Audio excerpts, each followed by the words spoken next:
this special Saturday tournament, we're gonna have the Banvitational, where we grab the first 8 winners. Well, the first 8 people who got banned from Killer Initiates, and so we've got a very nice lineup here. We've got Salt Bad Guy versus Zega is gonna be the first match. I'm gonna have every single match in this tournament on stream. Then we're gonna have Salty Scrub versus Comfort, Doriel and CQL, and Starblade versus Guado as our first 4 matches in winner's side round 1. Right? So I'm going to call that at always grabbing a wrong Zega. Still offline? Oh. You are very quiet. And also have a lot of sounds. This is bad. Am I still offline? No, I am live.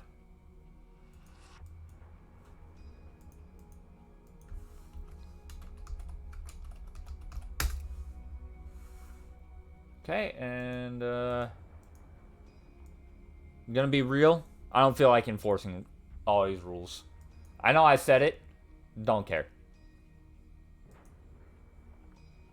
Platform 1 is mostly to make it easy. I'm pretty sure Salt Bad Guy is on Windows. Because, oh,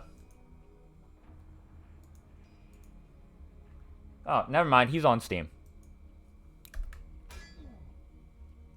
You are the second person I've talked to that's had tons of static, Sneerful. I do not know why. Kind of annoying.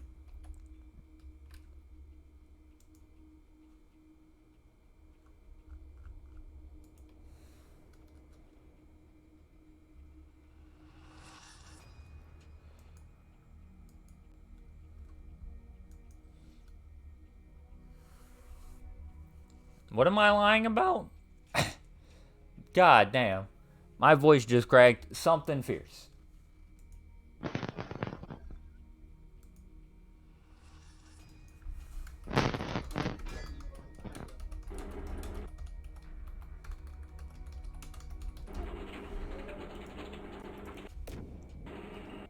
Okay.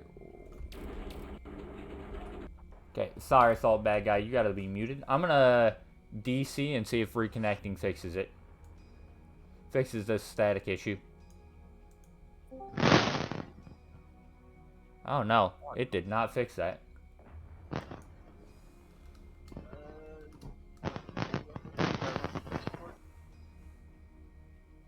I don't know, it sounds like you're really quiet, but you have a ton of static.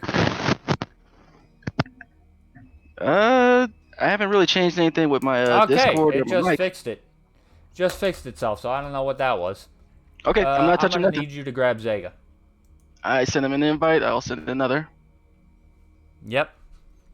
Always offline, like usual. So Well, I can't of really course, tell. it's Zega. Too Hollywood for his own good.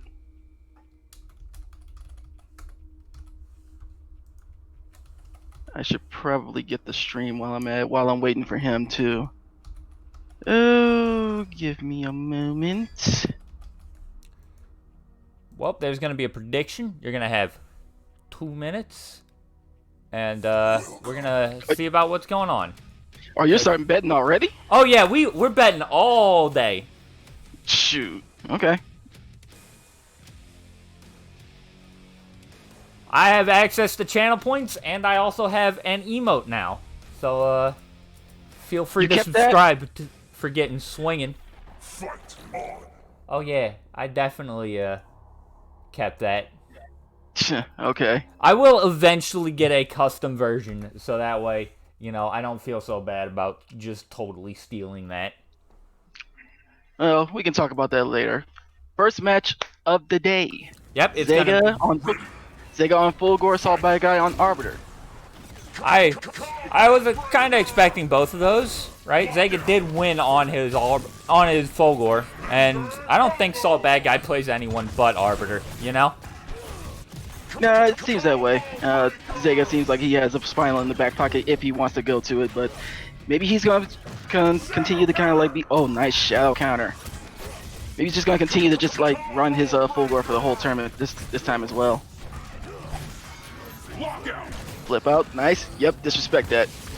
I expected they're both at the point where like a lot of these little common things that I kind of like harp in the back of my mind about, they're not gonna be quite as effective. Nice little frame traps, but Zega found his little opening. Oh nah, you don't get the teleport just like that. Gunshots are very quick. That'll work. And that's plus as all hell. Ooh, oh, nice the parry! Ooh, and that's all. Not even as a wake-up action, it's just like, I know that you're going to take your turn back here, so let me just go ahead and just not let you have that. Good low with the low laser. Hard knockdown. Takes the life bar quick, clean, and efficiently. That's a lot of instinct going into life bar too, though. A little too far out. Arbiter doesn't have the greatest grab range. Can get some juggles from this. Just wants to put him down. Nice Ooh, shadow nice counter. shadow again. counter on Zega's side this time. Pop, pop, pop, pop. Parry. Or he's just gonna go through. Yeah, that works too. Gonna spend all the bar.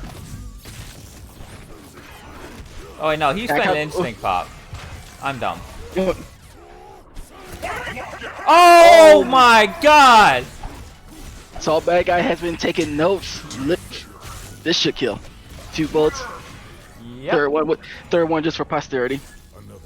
Listen, you gotta have the third bullet. It's not certain it'll kill.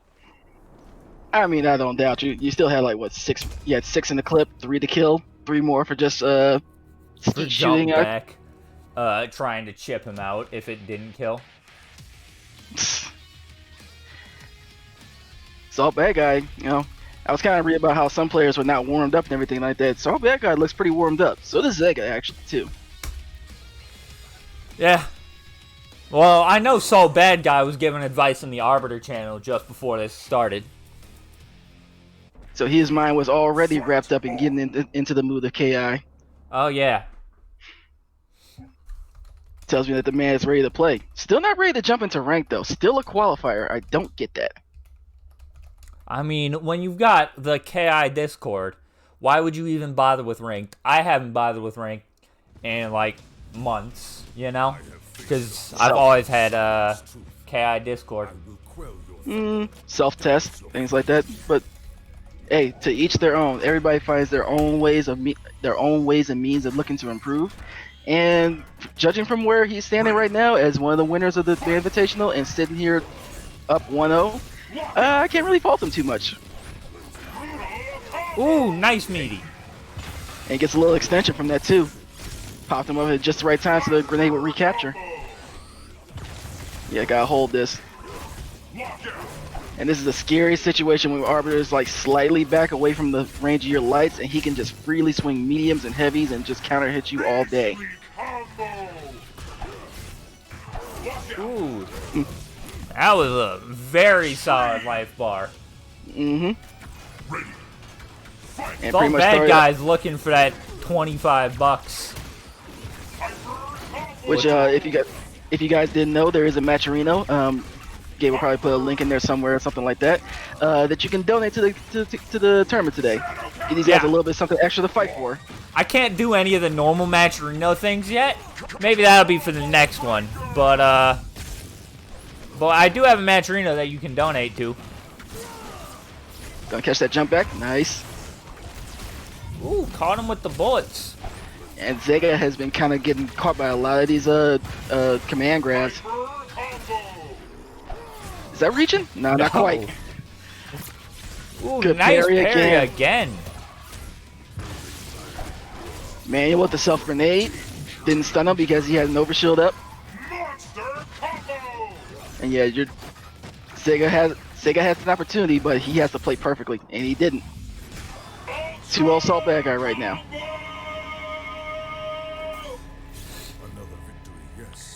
Zega is not playing all that terribly at all, in my opinion, but he is really getting scooped pretty easily on these command grabs.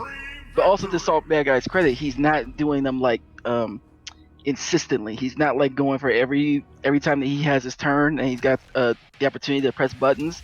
that he's looking to end it with trying to command grab you. He's spacing it out. He's doing it with getting the overheads in. He's sticking a grenade on you and getting pressure. Not a lot of normal throws either. Looks like, but he's looking pretty good. Looks like Salt Bad Guy is having an issue. Maybe just took a sip of water. Didn't want to ready up just immediately. I guess that's fair enough.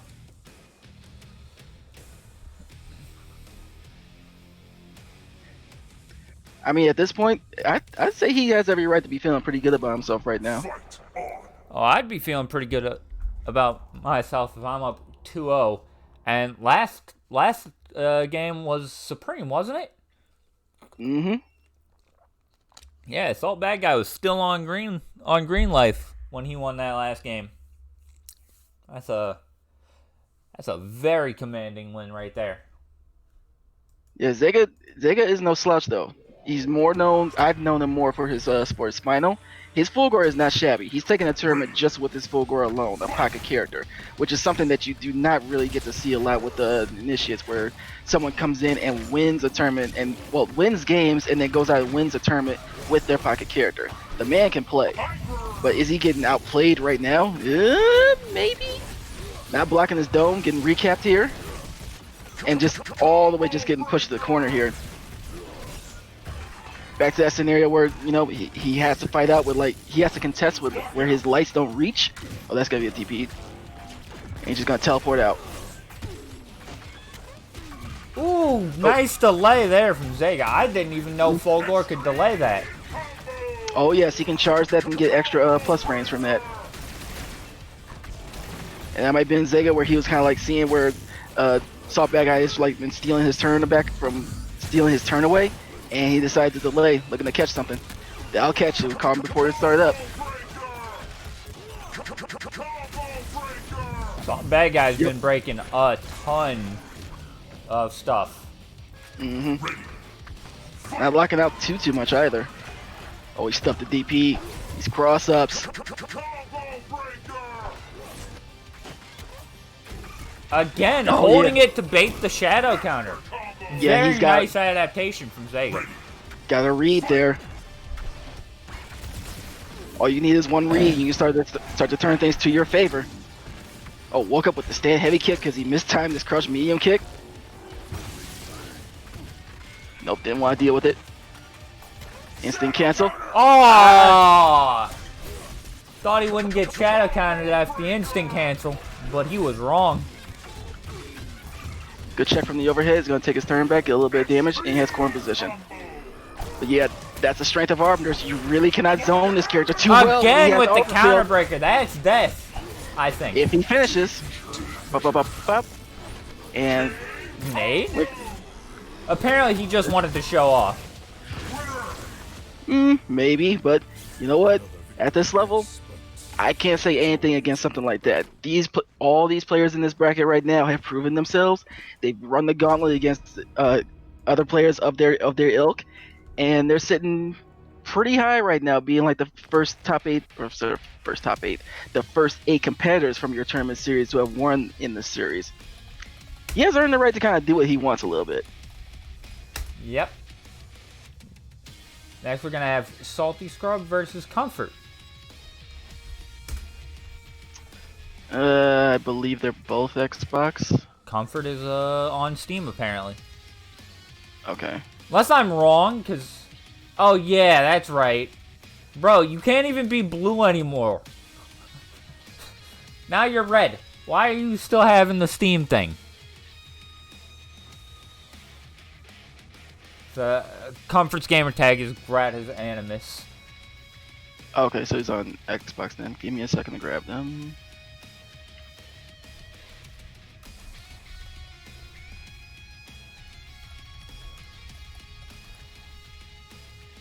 That should be one.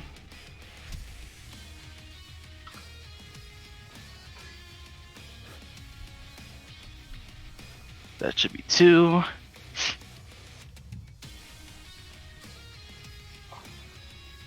Okay. So first match of the day. Zega's definitely not out of it. And you say you're gonna run the whole tournament or just winner side on stream? I'm gonna run the whole tournament, right? Okay. Top 8 is Okay. gonna start losers round 1 because that's how it works. Well, Okay. well, technically right now it's top 8, but like top 8 starts losers round 1. Okay, so this first round of losers can play off stream. No, Or no? No. the whole thing. the whole thing Okay. is on stream. Okay. So Zega's got some time to kind of sit around, watch a couple of these games and try to get his head back together because he'll be back. But he's just going to have to wait a while. Yep. This is a matchup I've been kind of curious about myself, actually. I didn't mean to cut you off there. Oh, I was just gonna say he's gonna play the loser of this match, and Okay. and loser side. Arya versus Mira. Now, Now, I here- can't say I have too much experience with this one. I don't either. I play Mira for fun, kind of funsies and stuff like that. I've been looking to try and get a fight against an Arya to kind of understand this. Because my theory is that Arya is, well, not even a theory. Arya is brittle, and she just melts to high damage characters. Kimwu, Tusk, Ram to a degree and stuff like that. But I don't know really how well it works against Oh, he against shadow Mira. counted the 2-hit. Oh, I guess we're not doing gambling because I totally forgot to do it. I gotta be on point with that. No gambling can commence if the dealer's not shuffling out the cards. Is that gonna work? And got the assist with that too. Oh, sit down with the jump medium kick. Shame Kuda isn't here. He has a lot of experience in this matchup. Fair enough. Probably with the people that he spars against, so he'll probably have some insight. Ooh, the cross-up. I am. Yeah, it's kind of interesting because this is the body that has a pretty good anti-air capabilities, and instantly went to cancel the instinct. Okay, just wanted to get the reversal out just to be able to see what he was up to. Think he wanted to make himself tougher? Good missed out, but the jump medium kick is like really finding this mark a couple times here against Comfort. Good blocks. Got caught with the last hit of the forward heavy punch. Puts the mist on him. Ooh, the reset. Goodbye to that body. Monster combo. Fight. Was that Yeah, it? Was that DP? No. I thought it would have been instinct into. I'm sorry, DP into instinct cancel, but he didn't. Crossed up again. Already seeing where Salty is not quite blocking these cross ups. Oh, Ooh, nice! projectile invuln. Very nice. That was. Dare I say that might have been an adaptation / read? I mean, I think that was a hell of a read, if anything. It was not a bad read to make. Because if you're in a runaway situation like that with as Mira, and a lot of Arya's good buttons are projectile normals, it's a good chance that you might see something where they're looking to try to tag you with like crouching medium kick, standing medium kick, jump medium kick, so on and so forth. The second part of the sweep and things like that. So that was a very, very good use of meter to get in there, and went straight into Ultra afterwards.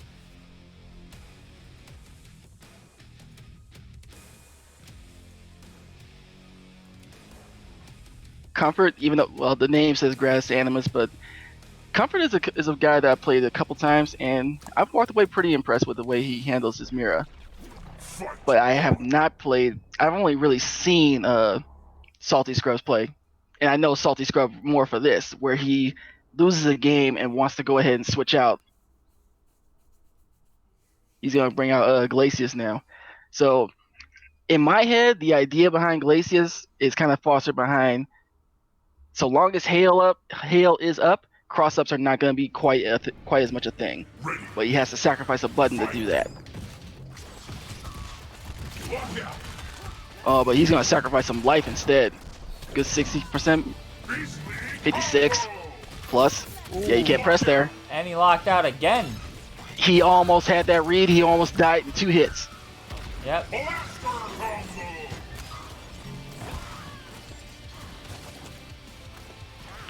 And yeah, Comfort just kind of playing away. Does not have to really press too hard. Got the cross up anyway. Now Mira's gonna recover lots of life there. Monster Mm-hmm. Combo. Fight. Yeah, Converse got like a very good life lead. No reason for him for at all to go in, but he air dashing on that DP. A good start. Ooh, goes over close shatter. Ooh. Yeah, it might have been a read on Salty's part, looking to see like he wanted to dash in and land in front of him for the shatter. Combo. Good tech.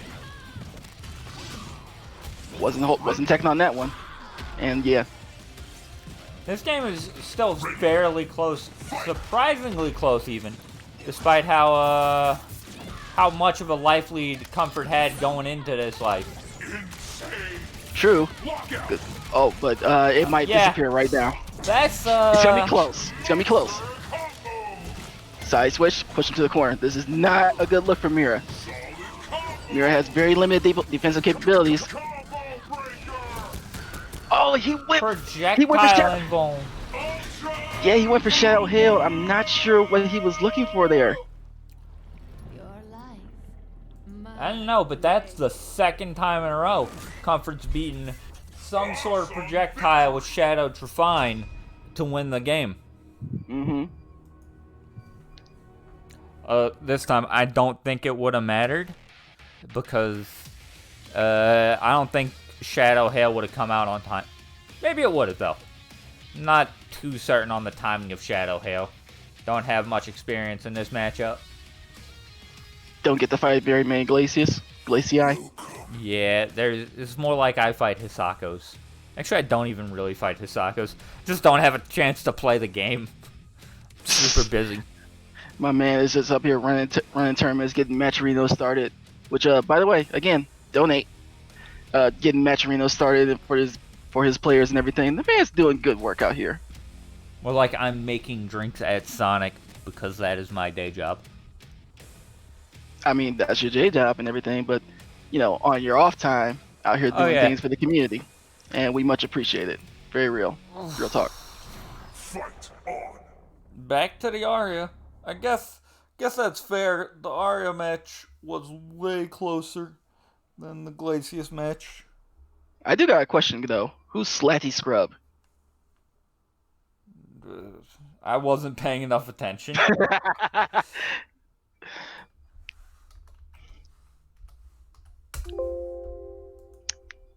Oh boy. Might as You're well gonna keep hear it that now. on the stream. Because I am not smart and haven't bothered to put KI as like an audio source instead of just using desktop. Well, yeah, I'd have to. Maybe. I don't know. Whatever. Anyway, starting this game off. Yeah, we're just I'm playing a like a fan long of. range game. I think playing the long range game against Mira Lockout. as Arya is what you want Nice to do. delay. Yeah, she can certainly play it very well. Solid. Let Mira kill herself with bats and such. Yeah, the only thing that you really want to do is try to avoid what happened just there. Avoid the command grab, That's a dead body. and just with a pixel left of his own. Ready. Yeah, bro. Woohoo. Yeah, Comfort is just like very comfortable right now in this corner. Stan me if K's gonna fight, it's smart to take that life bar, but Well, yeah. this is still an even game, right? Like, it may not seem Yeah. like it because Arya's health bars are weird, but about one health bar and 50%, that's about even. Pretty close. But the telling thing here, good blocks. The telling thing here is that once Arya loses body, she loses some of her strengths. She no longer has the flight body, and she's very close to losing her booster body. I'm sorry, the base body. Oh, that's I would like to see a better punish than that. Could outright kill them for that with the medium Trefine. Ooh. Yeah, that's going to be a lot of health gain. Yeah, that's not what you want to have happen. But Oh, good counter. Shadow counters the 2-hit. Lockout. Spends both bars immediately, looking to kill right now. Does he have the damage? Not quite enough. He wasn't in blade body. I don't know why he didn't pop instinct. Fight. He's gonna pop it now. Gets the assist up. Yeah, he's probably just looking to chip out now. Yeah. Yeah. All he has to do is just chip, or just like wait for him to try to press into something.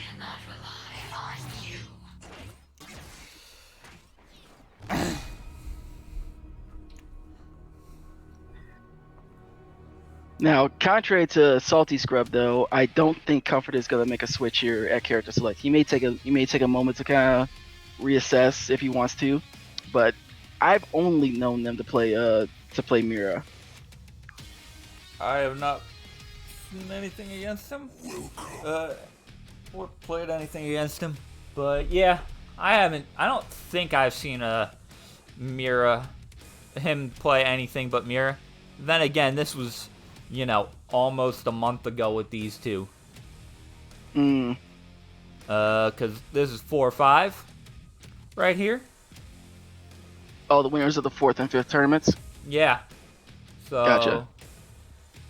Yeah, it's been a while since I've seen either of them play, really. I saw Comfort, maybe 2 weeks ago playing games against them in between, I don't know, some tournament that I was playing in. And I was just trying to stay warm. Ready. Fight. But, gonna right by. Catches the blade body assist. And that's a danger with these bats that have such a large presence on screen. Good block on that cross up. Yeah, at range, Arya is not quite so free to throw out assists like she would usually in most any other matchup.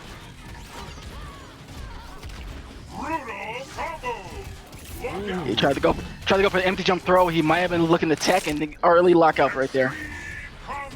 Yeah, and DPs again. Comfort has gotten clipped by that DP, I think, twice now. Went with the low reaping.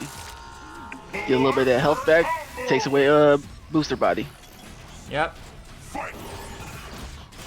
I think I agree with staying in blade body right now and just using the booster assist as a. No, that's base. Using the base assist as a bit of a harassment tool, like that. Yeah, very nice. Little quick damage, 22%. Yeah. Does Arya have a battery ender? I'm sorry? Does Arya have a battery ender? I don't believe so. I do not believe so. Fair enough. Oh, got clipped, hit the assist clean. Yeah, but that isn't Tusk hitting an assist where it's like, yeah, your assist is down 30% health now. No, it isn't. It isn't, but it does stack. It does stack up, though. It does. That is true. Oh, I think he pressed it a little bit too hard. He got DP in the shadow DP and then instant cancel. I think he just wanted the light DP. Ooh, Assist tried to save the day, but it wasn't quite there. Oh, nice jump back medium kick. Had to stand heavy punch, but then buffer behind it, though. This is a prop. This is definitely a problem now. Oh, no. Oh, he was almost dead there. Oh, he is dead. Yeah, he's gonna lose this. I don't think he's gonna get instinct from this. Definitely not now. So he's got DP, he's got meter, no instinct pop. So he's gotta play in the mid range or the close range, and he can't be getting hit with these. That traded. Nice. Gonna get it that time? No, still not quite fast enough. Oh man. And good optimal punish. Even at the end there, just a very nice and clean optimal punish. Well played from Comfort. Your life, my blade. Awesome victory.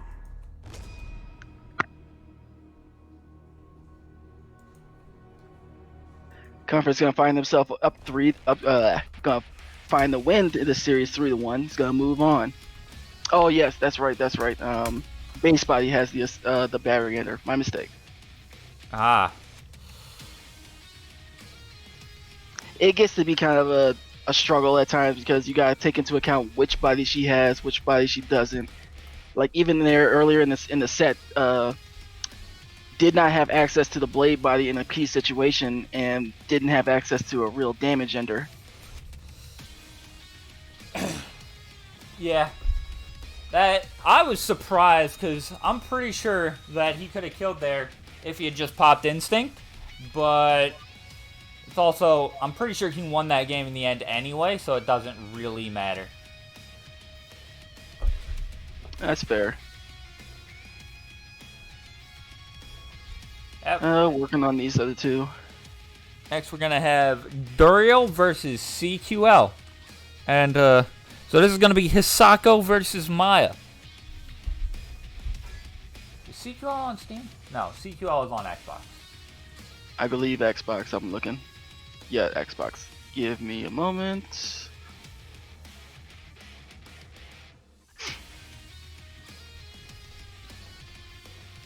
That should be both. Duriel's in there.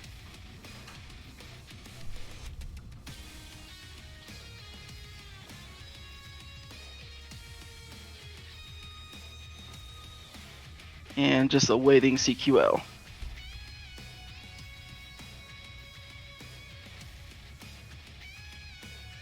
So Duriel, or rather the Bob, pretty much a Hisako No, it's Duriel loyalist. now. Well, I'm gonna address and make sure that it is known that he also goes by the Bob, his alter ego. When I guess he wants to go ahead and win Killer Initiates on a second time. Yes. You can't get banned twice, but you can if there's less than 8 people and I say, you know, you can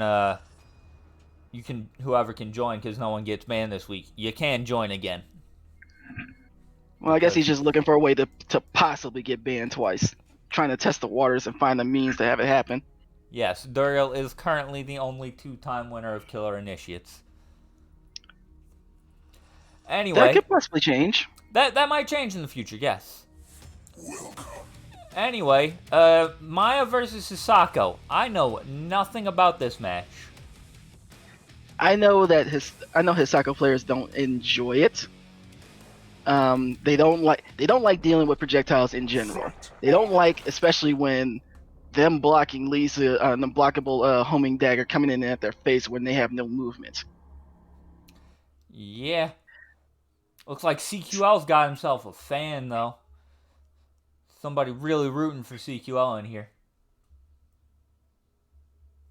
No, was it the UU exam a couple weeks ago?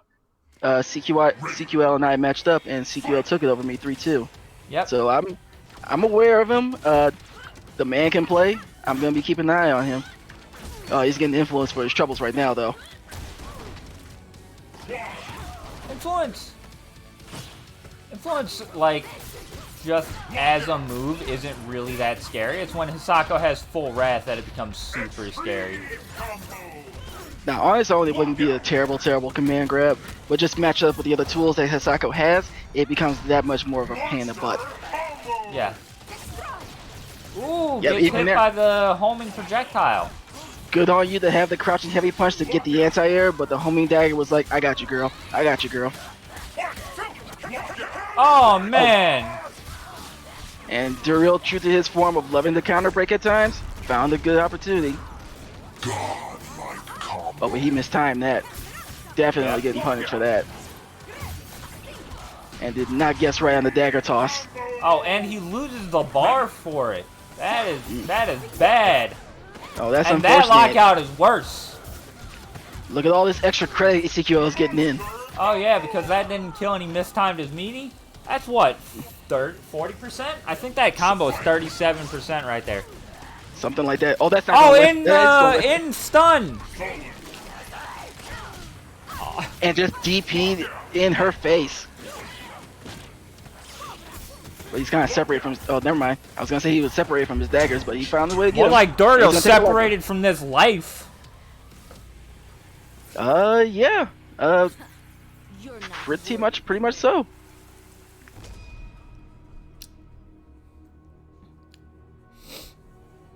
CQL looking pretty sharp right now.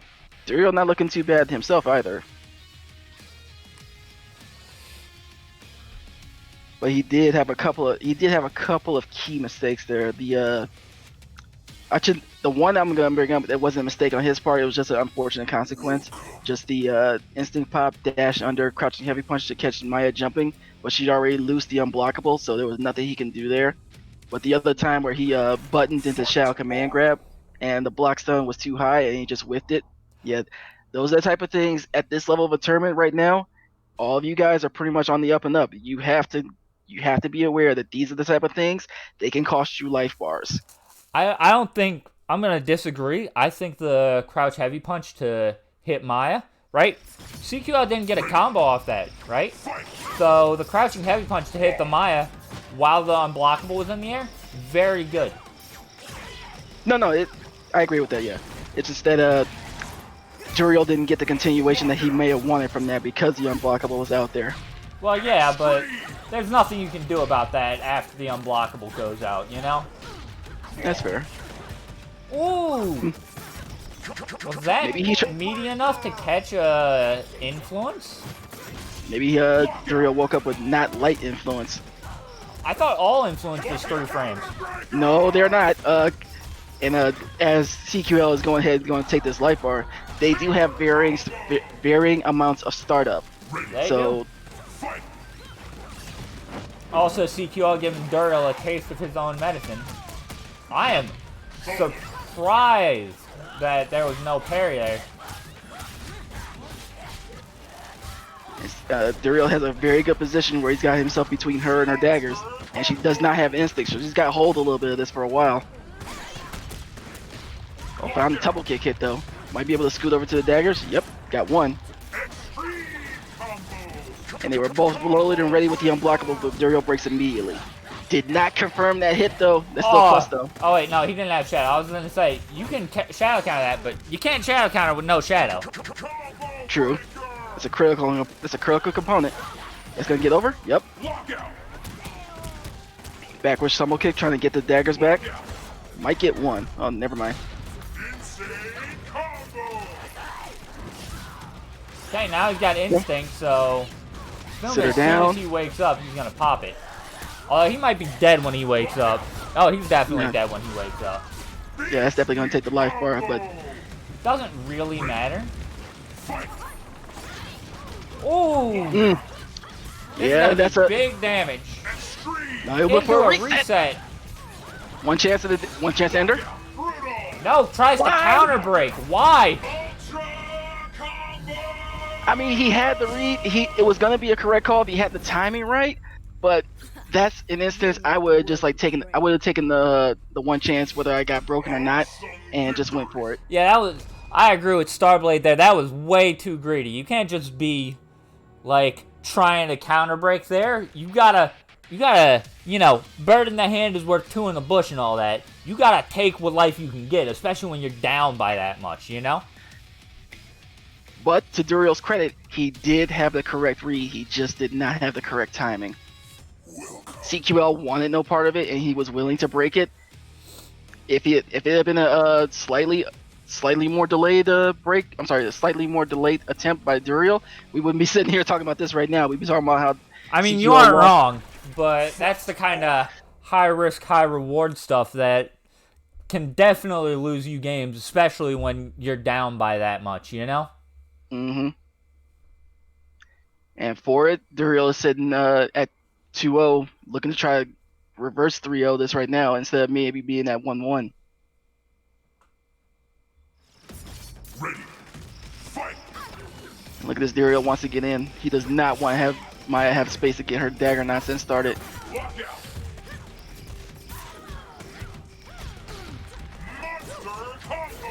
And yep, oh, found a nice jump, separate her from a dagger. But she's gonna tumble kick right back in, get some manual off, and he got a lockout. Oh my god! Calling out Duriel for frame 1 breaks. Was he unblockable? And he's gonna be able to punish that. Yep. Tried to guess to save his life there, but he just mistimed it. CQL sitting with a clean stick of celery up there. Oh, nice. But gets crossed up. Ouch. Yeah, and tried to break early again. Duriel, this is slipping. He's slipping. Yeah, he's looking for something. He does not want to play. He does not want to play this game with Maya right now. That's a dagger. Gets the counter hit on the Rekka though. He extended a little too far, but CQL was just content to let him have it. I mean, I'd be content to let him have it too. Right? I'm up an entire life bar. Try for the reset. Parry resets suck. Yeah, try for the influence reset, but CQL came down with a button. He was ready for the parry. Counter hit, extended. Ooh, nice manuals. CQL is very, very clean with these manuals. Looking for ways to bait these lockouts. He's been very consistent with that. He's going to take that game. 3-0 CQL. Oof. That was a very clean set from CQL. Among the strengths that I would say that CQL has I would say that he has one strength that he has trained himself and one strength that is just a byproduct of the game. The strength he's trained himself, he is very, very proficient and very calm and cool about using manuals in his combos. And he finds himself with a lot of gifted lockouts for it.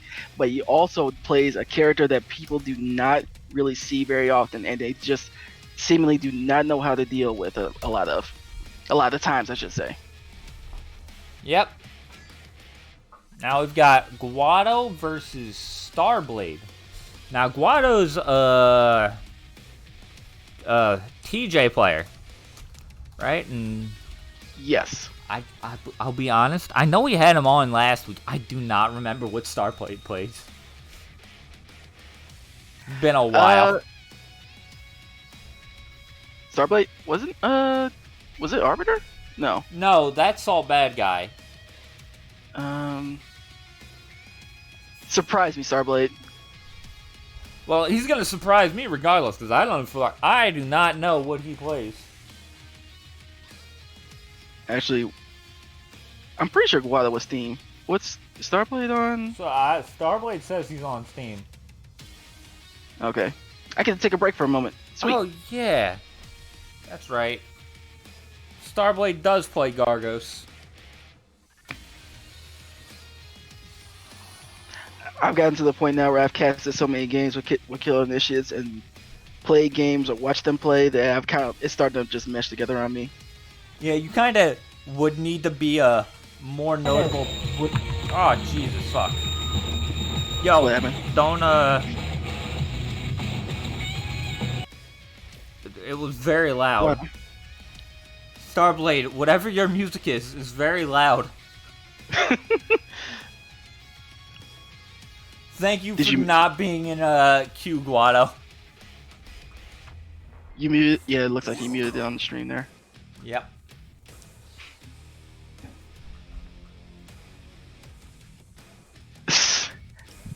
I get kind of nervous when you just I just hear random oh shits and oh no's. Yeah, I just wasn't expecting it because for some reason my default mic, my computer's decided my default mic should be on my stick. Speaking of skins, these are some weird ass skins for both these characters. We got Old Man TJ versus Armored Gargos. Old Man TJ's fine. Have you seen Mike Tyson in these days? He's up in his 50s. You want to step in the ring against that guy? I wouldn't. Not against TJ either. I mean, not with all the Ultratech steroids and such going through his body. And the boy doesn't even need those. He just needs these 1-2s right here. Well, no, he don't need the metal arms. Can't get rid of the steroids. And just like a boxer, wants to push his opponent right to the corner. Oh, but he got side switched. Got grabbed. Yeah, it's a little too slow for that, for those portal punches. Can't exactly do those from the mid-range. Can't exactly swipe at Guado like that for free either. Looks like he's ready for them shadow counters. Scooped. Steal a little meter. Clip with the low. Oh, We're seeing some long combos. I was thinking one chance into, like, into minion, right? Get those minions out, get your stuff started. You got the sweep off, and you found a good spot to bring out Fatty. Oh, Yep, but he pressed the button at the that's the power line. Stole his Guado turn. special. DP after power line. Stole his turn. Fatty's in the back there somewhere. Yeah, there he is. He only got hit once, so he still got a couple hits. Ain't ready to tap out. Oh, the nice conversion. Hey, it was like, I see a gap in that defense. Oh, speaking of gaps. Wow, Fatty hit was him not and able- it didn't break the combo. Was not able to save him from that hit stun.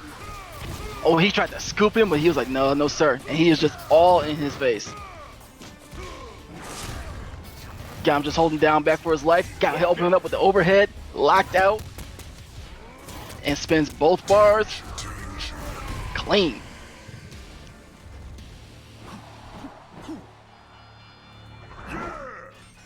Supreme victory.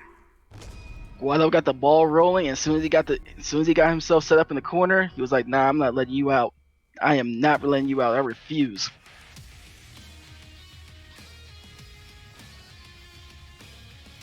Guado is a very good player.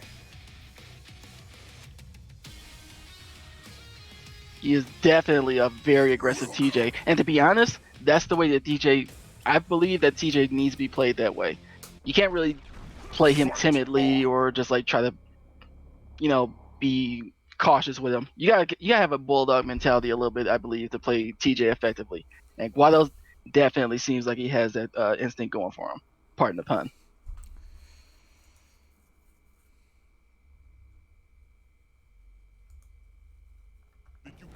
Ready.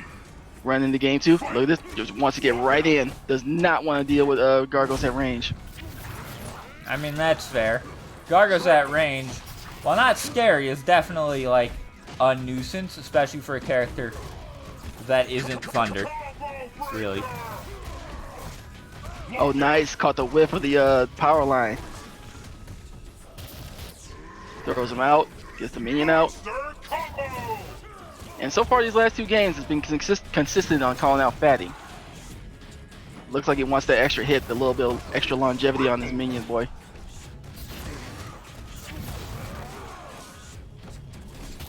And Footsie's here. Yeah, he's just getting these little hits. Very nice catch on the power line. That's the second time I've seen that from Starblade. Looks like he's very much ready to sweep that power line when he's got the space and opportunity to do so. But Guado takes that life bar. Oh, I thought he had stuck out a button long enough for him to actually catch and hit him with that. Yeah, he's gonna burst immediately. And caught him again, stealing back his turn. That's -2 unless you got a 3-frame button. Which, unless it's the TJ mirror, you're gonna be short on that. Yeah, there ain't many 3-frame buttons in this game. Jukes. Can you catch him? Oh, That's fast enough. Oh man, just adding insult to injury. Yeah, just a little quick combo. Try to. Third combo. I'm pretty sure he could have burst before the round ended there, but chose not to. Sweeps. I think he wanted it for round start instead of having the potential for a second instinct.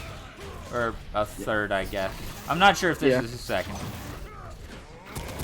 Stole his turn again. Yes, that is the Guado special. You cannot grab Guado after he does power line because he will just DP you. And it's just like such a very interesting mix-up to kind of like put yourself into. It's a situation that as a player, you know that power line is minus. You know that it's your turn there, but they go ahead and hit you with something that has invul frames and launches you, and they steal their turn back. So what's the thing that you really want to do? Do you want to like hold back while they're -2, and just like it just makes up that sort of a mind game to where do I press on being -2, which is the proper thing to do, or do I just let them have it? Fight on. It kind of harks back to a thing where if I was Starblade, I would actually try to press every time that Guado didn't have meter. if he wants to challenge without meter, he's probably gonna. You need to be looking to see if Starblade has the button to catch that, and if Guado is gonna be patient and actually try to hit buttons himself. It doesn't seem like he is. He just seems really content that if he has meter, he'll steal it that way and not go with buttons. Extreme combo. Oh, whiffs on the command grab. Luckily, Guado isn't ready to capitalize on that. Stealing And Guado's meter. Yes, that looks like what Starblade says it's gonna be, along with this counter breaker. So what, Minion call? No, he don't have Too meter. close. Dashed in and looking to just harass. Does not want Guado to leave this corner, and he didn't. Yep. Celery up there just only has a nibble taken off of it. Scoop. Sucks. Steal him. Make Steal sure a he little doesn't have meter for a power line. Oh, but he's got instinct too, and that's a whole nother problem. Yes. That's a whole nother problem. I agree. Oh, he tried to juke him out of his shoes. A little too close for that grab though. Grabbed him again. Ooh, that's Oh, hella patient. minus. Hella patient there. Very nice from Starblade. But the power line is gonna force it right back out to the mid range. What did that shoot toss whiff? Yep. Yes, it did. Wow. I was not expecting it to whiff. Now Oh, he's got both minions out. Oh, the yeet! The yeet. I mean, That combo's not gonna be enough to kill.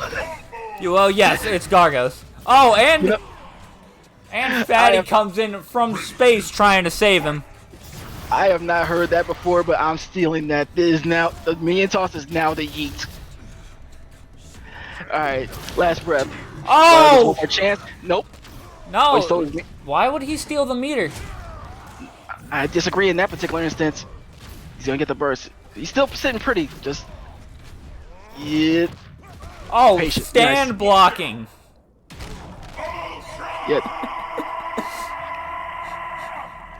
Kuda, Starblade's been Kuda, get paying on him. commentary. Oh, Kuda's. Oh, that Kuda's is in Kuda. chat. Why are you not on commentary? I let the guy chill. Let the guy chill. He just wants to sit and watch some KI. He doesn't want to commentate. The yeet. You know what? Thank you so much for that. It is now and forever going to be called the yeet. Pretty sure I stole that one from Kuda. The minion throw is the yeet. Ah. That's fine. After Stolen Kuda. and acquired. But yeah, something that I do need to address though. Starblade, it seems like he's kind of picked up on when Guado wants to go ahead and try a reversal, because that's two Shadow Vortexes he blocked. Yep, he blocked 2 Shadow Vortexes in that last game. It's definitely an option. I don't think he blocked the. Yeah. The Starblade hasn't taken Guado to Brazil. Again, not being able to capitalize on the whiff command grab due to stun. Got a clean one there. He got early lockout. Gets a couple of heavy autos from this. Yep. Blows out the Yes. combo though. Yeah, if he had just a little bit more KV, you'd like to probably bring him down and try to reset him in some way. Ooh. I respect that. Oh, the mix?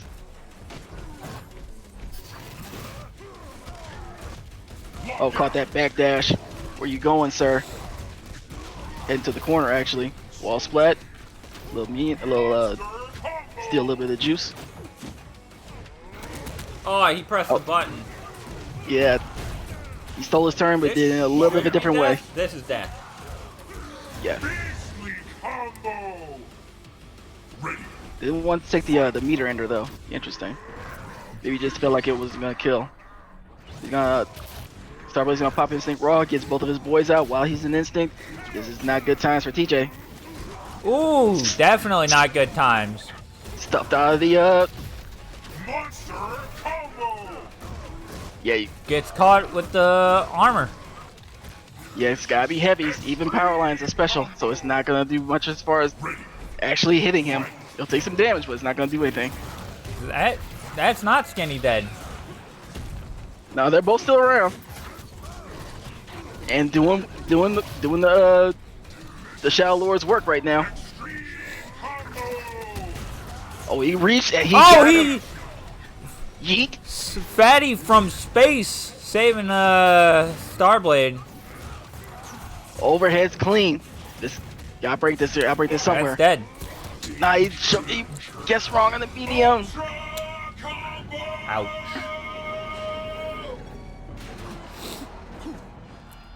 Very convincingly, Guado's gonna take this though. Starblade played his butt off, but yeah, it just seemed like a lot of the times where Guado got himself in and kind of stayed in were just a little, and the times where he stole his turn back from being minus to some degree, just a little bit too much for Starblade to try to overcome.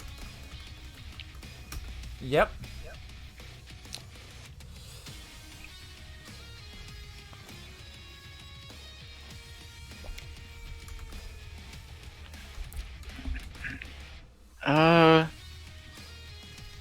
So it's gonna be Salt bad guy versus Comfort.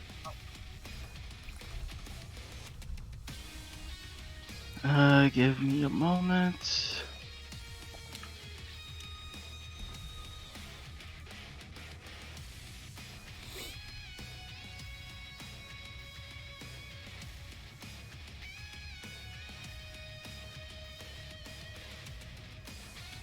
Okay, there's one.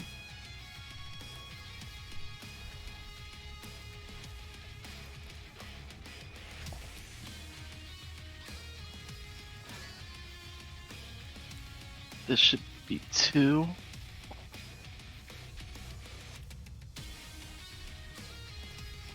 That should be both. Okay.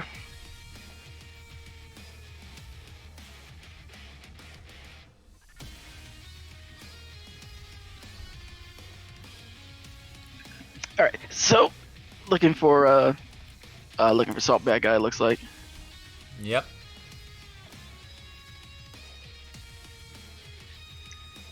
Unless he's on Steam. I don't think he was. Was he? I guess he was. Could probably click that link again that I sent him.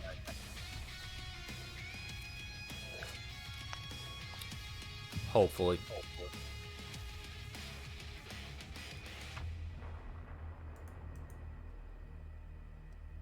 Got a couple too many tabs open here. Let me clean this up a bit.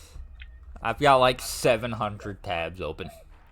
I think at one point I actually did have 700 tabs open, and I closed like 500 of them and still had a bunch of tabs. Why didn't you just close the browser? Because when I open a browser, it has more it has the same tabs. I can't remember. That would. I don't even think I have like an ADD or anything like that. That feels like it would trigger me. The only thing that really annoys me is that I have to scroll so far.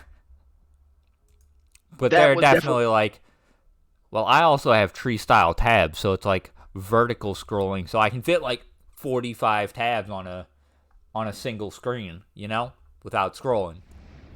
Ready. I guess. Fight. To each their own. Comfort's starting off strong with those bats into full combo. Lockout. Extreme Yep. combo. Tried to parry. Nah, it's 2 hits. Extreme. Yeah, it's 2 hits. It's definitely parryable, but just gotta be aware that you got hit twice. It's a slight bit of a problem. Oh, the nice stand light kick to catch the mist out. And Comfort did not really get a chance to get a lot of his life back. He's gonna lose. He's gonna lose all of it. That's like that's got to be at least 40-50% in white life. In gray life. I think that's what it's called. In gray life, yeah. Yeah, that was at least 40-50% in gray life that he did not get back. Oh, that was a reach if I ever saw one. Oh damn. Oh, you was hitting something. Trefine's gonna find his mark, and what you doing? Damage? Yeah, he's gonna go for damage. Big damage mirror combos. He's going. Oh, he got lucky that that knockdown lasted enough that he didn't get punished for the whiff command grab. Oh, this Nice is gonna lockout. be. Oh, never mind. It was. It was. Yeah, you gotta break that. Mira hurts, and she can sneak up on level 4 on you in some certain situations.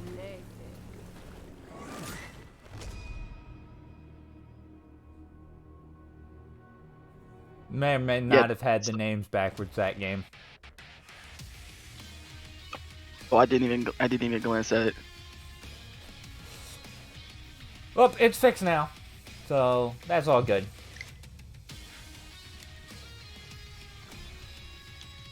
Saw Bad Guy found himself a very good opportunity there toward the beginning of the game there, where he got himself a hit and he got himself where Fight on. Comfort was not able to get any life regen and died with like 50%.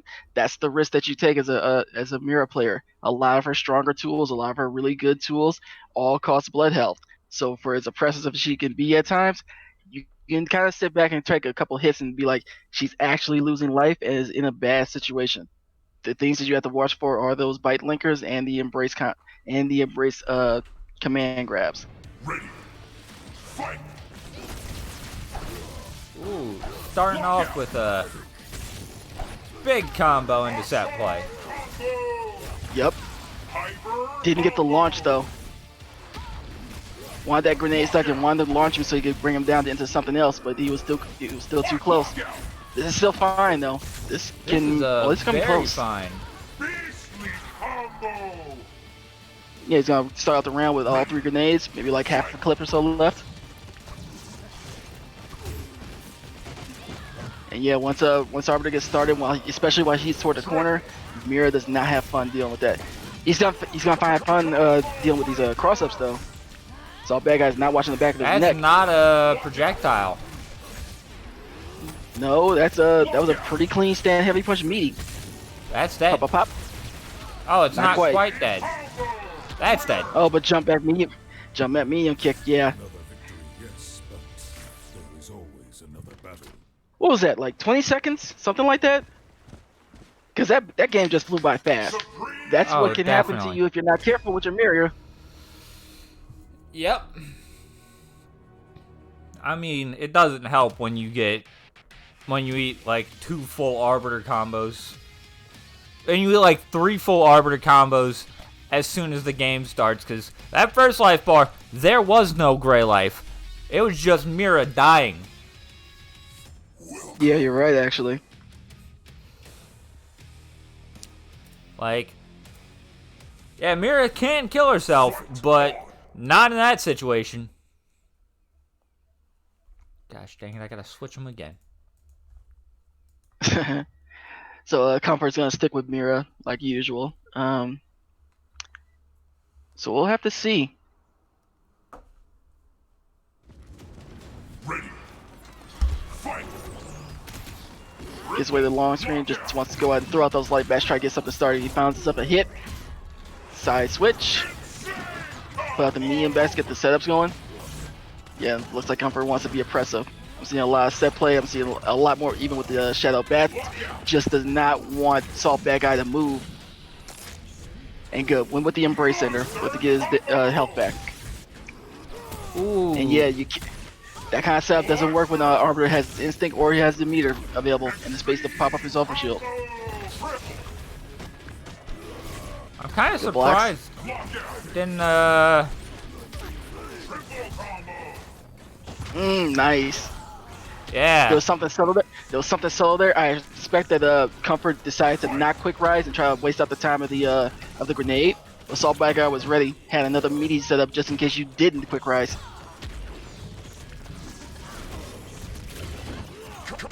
Good break there on the heavy. Man, Yeah, look. that's so much gray health. Yeah, that's a risk.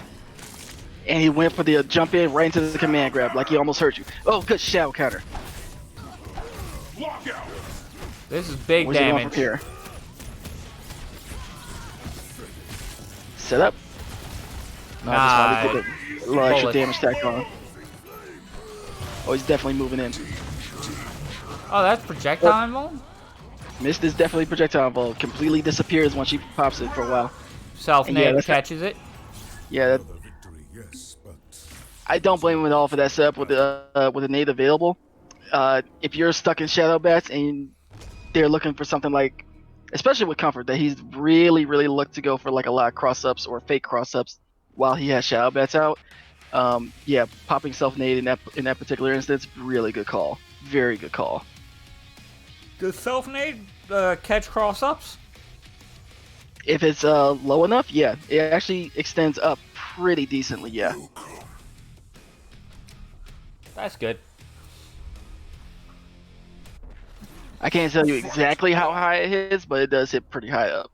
It's a pretty good anti-air. It's pretty good for like dealing with situations like that with you're stuck in Shadow Bats and they're looking to do some sort of a mix-up to you.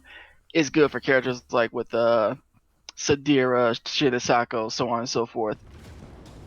Characters that like to buzz around your head. Basically. This is not a good start to start the game off though.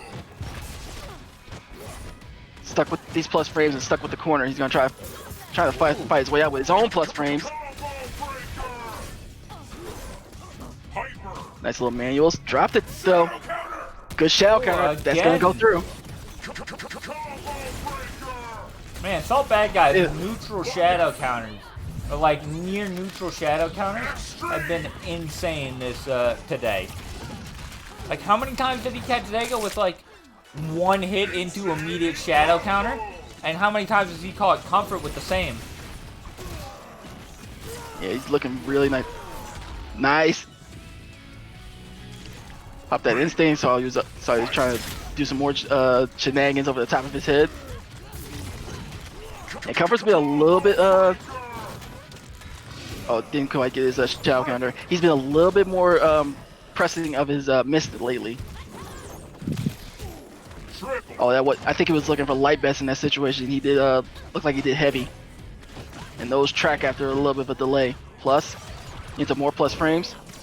Came back to the front. Nice.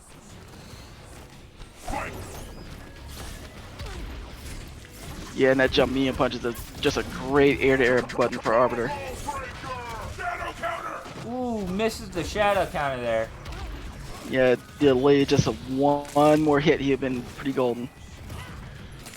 Yeah, Oh, empty jump embrace. Mira's got a lot of like normal, two-hit normals. That's the word.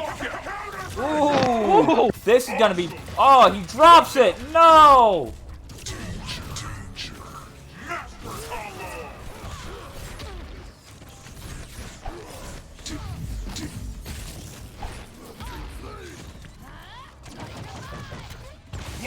Oh, damn. And that's that. Oh, no.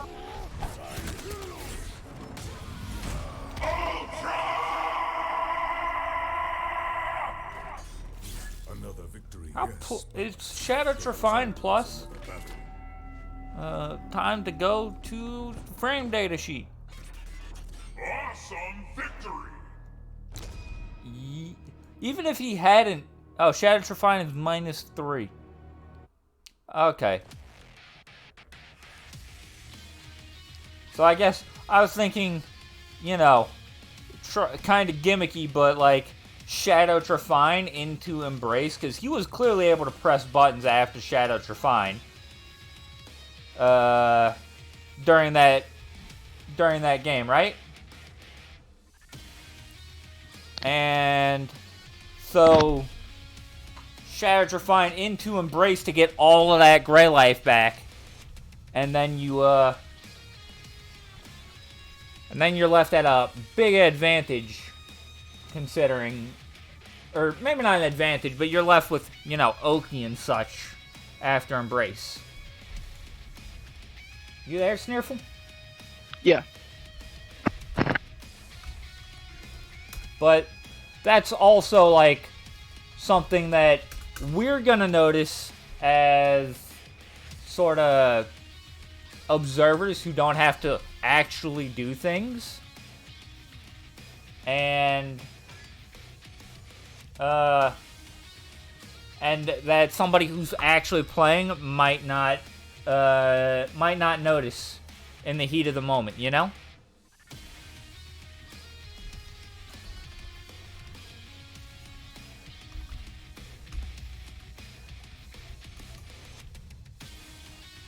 I assume you're looking for CQL right now.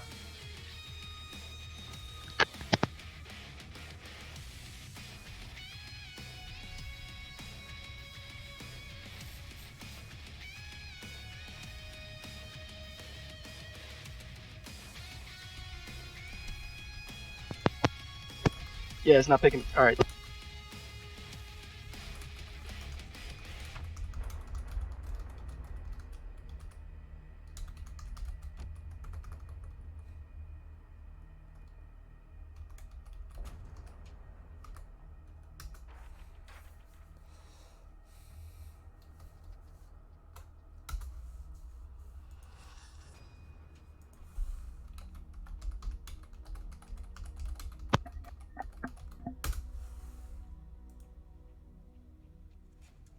No.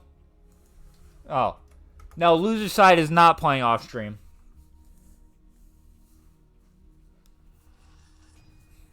All right. Are you hearing me? Yeah. Okay. Sorry, just give me a moment. Had to get a moment to get set up here.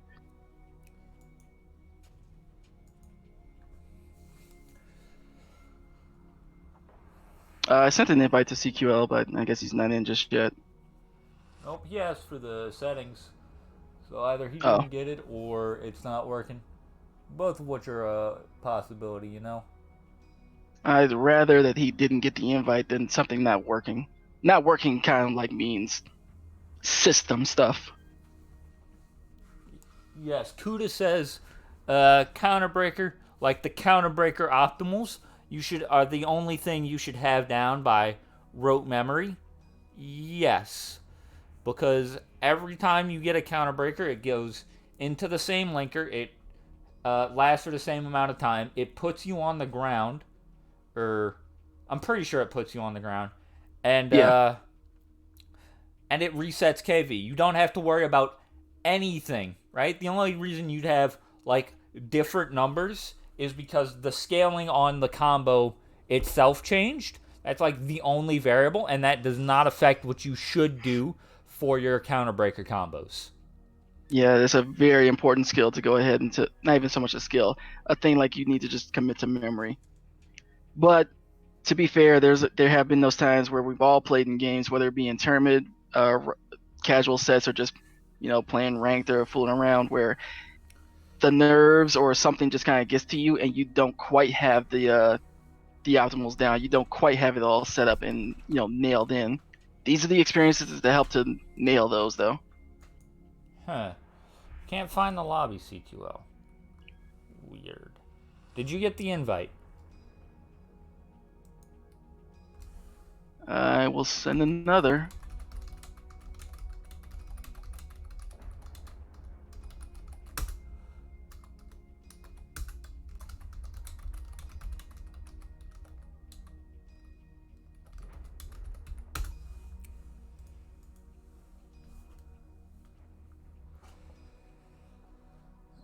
Hopefully it's nothing. Oh, there we go.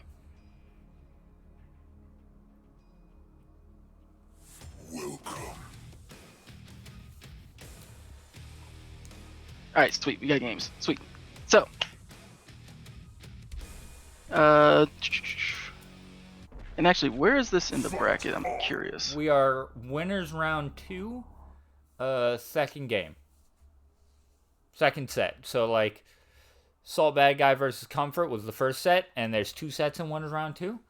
So, basically, we're right in front of winners finals. Right? But we still got... We're going to run through, I think, the entirety of until we get to losers finals, and then we're going to do winners finals. Okay. I'll just call them, right? And it'll make sense as I go along. That's fine. Works for me. I just get the players in here and call the matches. I'm good. I get to sit around and watch KI all day, pretty much. Sounds good to me. Yep. Oh, nice sweep there. While we've been talking about bracket shenanigans, Guado and CQL have been going at it. It looks like for at least this round, Guado is definitely going to get the better of CQL. I was surprised that was out. You know, Maya's DP, not the greatest in the game. Even the Shadow one is not too great. That was breakable. But it doesn't matter if you're not going to break it. CQL sniffed out the reset. And he's going to try to fight his way back. He's got a pretty good position here. He's not completely out of this at all. Once again, blown out. Yeah, broke on the medium double. Got caught with the... Oh my goodness. As soon as he got the counter break, I'm sorry, counter breaker. As soon as he got the combo breaker, jump right back in with a freaking power dunk. Yep, gotta be watching out for that. I think TJ isn't really a character you have to be like too ready for lows against, you know? Like, yeah, he's got sweep, but aside from that, not that much in the way of like lows you really have to watch out for. Also, thank you Mira X for gifting 5 subs. Oh, nice. Yes. Oh, even I got one. Much appreciated, my man. Much appreciated. But yeah, TJ's lows aren't like the greatest thing, or not like the one thing that you kind of like think about as like one of his strengths, but they're definitely serviceable. They're definitely gonna, in the right situation, he can definitely make it so you do have to be aware and conscious of trying to block those. Else you get opened up with things like the like Vortex or the power dunks and stuff like that.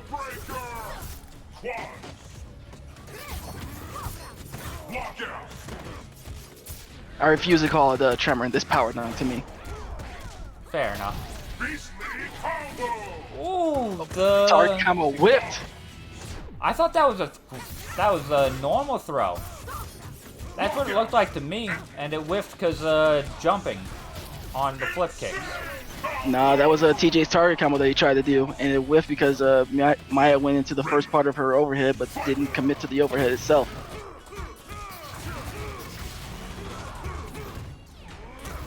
Yeah, this is a totally different beast that you have to deal with TJ while he's in Instinct. It's pretty much like the 30th character in the game, in my opinion. I mean, all of his frame data changes. Yes. I like that Instinct pop, right? You don't have access to a lot of damaging tools, and you still have a chance, especially if you can like keep your health here, to get another one in this game. Looks like he's gonna get another one. That is punished. Yeah, well, a little too early for the shoe toss. Nice manuals. Ooh. Yeah, there's the answer. There's the answer. Guado has been trying to backdash the jump back daggers and everything. Decided to wake up roll and got through it. And that's gonna find his mark. Was a bit late. Ooh, tried to press. Hey, this shouldn't kill. Nah, he's gonna get a chance to wake up with Instinct Mantis. low to the ground Mantis. I like that. Oh, nice. And caught him trying to hit out a button with his stand fierce. Very good. You're not worthy prey. Awesome victory. So Guado, not. I liked the fact that he went ahead and switched his strategy, because I was going to point out at the end of this game, it was a couple times in the middle of these last 2 games where he's wanted to backdash on wake up, looking to try to get away from jump back daggers. The one instance that he did later in the second game, where he woke up with roll and was able to get in and get a punish off on CQL for doing the jump back daggers. But that in of itself is a little bit of a risk. CQL could do something like just jump back and not do anything, And unless Guado has really good reflexes to not notice that and not go for the roll, that can lead to a situation where he gets opened up for free. That is definitely true, right? And jump back daggers. Yeah, you don't want Maya getting the pips, but jump back daggers isn't like the most threatening thing. Nah, it just leads to the most threatening thing. Yes. Oh, Calm jumping. Calm trying to DP out. Not quite gonna do it. And she's actually separated from both of her daggers. This is a big problem. He tried to camp that dagger and try to get her for he tried to get Vortex off on her. I'm sorry, not Vortex, Power Dunk. Yep, gonna snatch him out of the power line. Ooh. Hit it again. Yeah, that is actually between the distance that that got tossed. He was able to jump and get away from the shadow counter. Throw, not quite enough, just a pixel.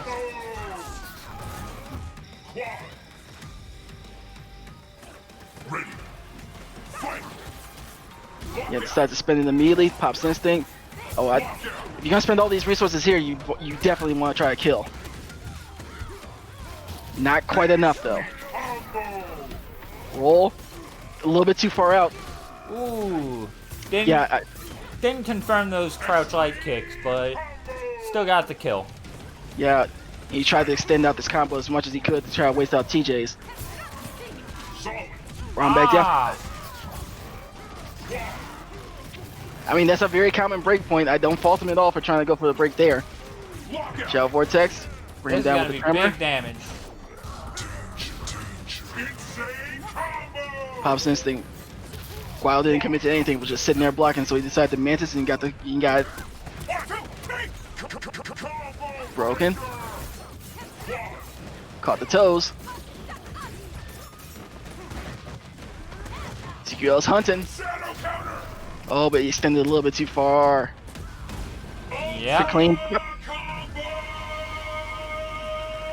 Guado sitting pretty actually there. Came up with actually a pretty good oh, excuse me. Unprofessional of me to burp like that. My apologies. Very professional stream we run here. Well, we try. No, we don't. I mean, don't. I think you do. I just try to like not like do utter nonsense that is like completely forbidden by morals and Twitch and every other thing under the sun. Exactly. Anyway, that second game, was that the third game? That was the third game. The third game, what did you have to say on it? I lost my train of thought. I got mixed up with like talking about like morals and everything like that. I lost the train of thought. I like CQL using Mantis more. I think Guado likes to block and also likes to do power lines. So I think Mantis beats, both of those. So, and Guado doesn't seem like someone who's particularly jump happy, and TJ isn't a particularly jump happy character. So I think Mantis is a pretty decent option in a lot of situations. It can be. The times I've seen Guado want to jump is like when he's trying to pressure. He's doing it like from flip outs. He's doing things. He's just as more as a mix-up tool than for anything as far as movement. Oh, nice little. Oh yeah, chose to break it that time. Didn't break it in the earlier game, but broke it there. And yeah, keeps trying to put himself between the dagger and the Maya. Oh, it's gonna find this mark. Can't exactly juke away from that button.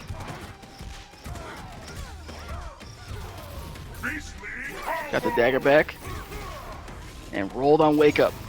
Saw the startup of the. I swear I heard the Mantis. I don't have audio. I only can see. That's death. Yeah, I have no audio because it's plugged into my computer, so I can hear you and get this going. But it looked like a dagger toss to me from what I was seeing. It may have been Mantis, it may have been her, but I didn't hear it myself. Oh, that's gonna get popped. Yep.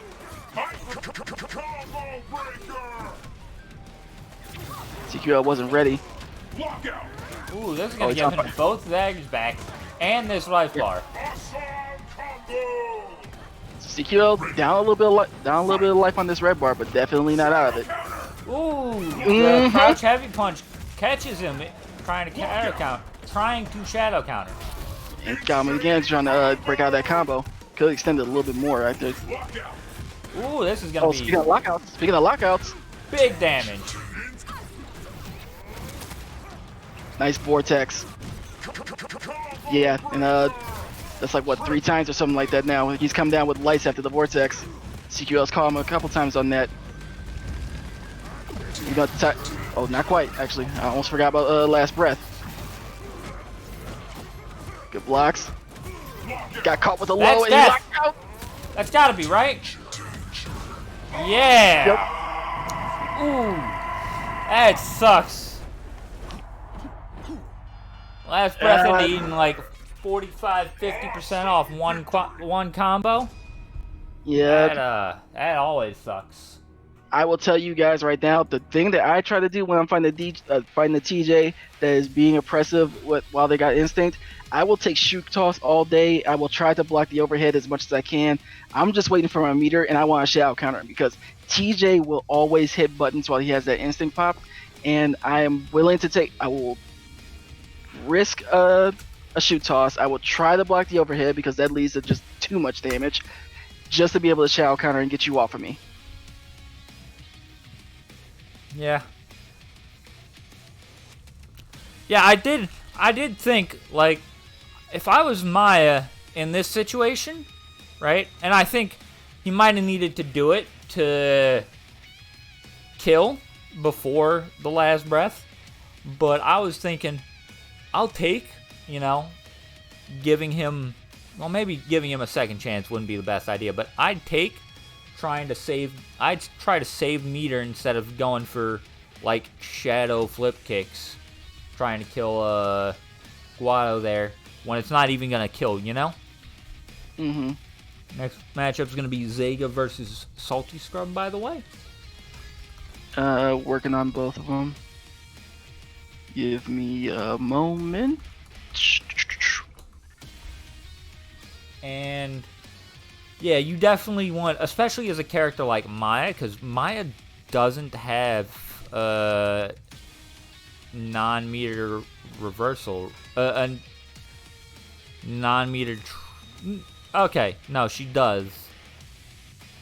You saying a non-meter true reversal? Yeah, but she does. It's a quarter circle back heavy kick, so it's heavy flip leap kick.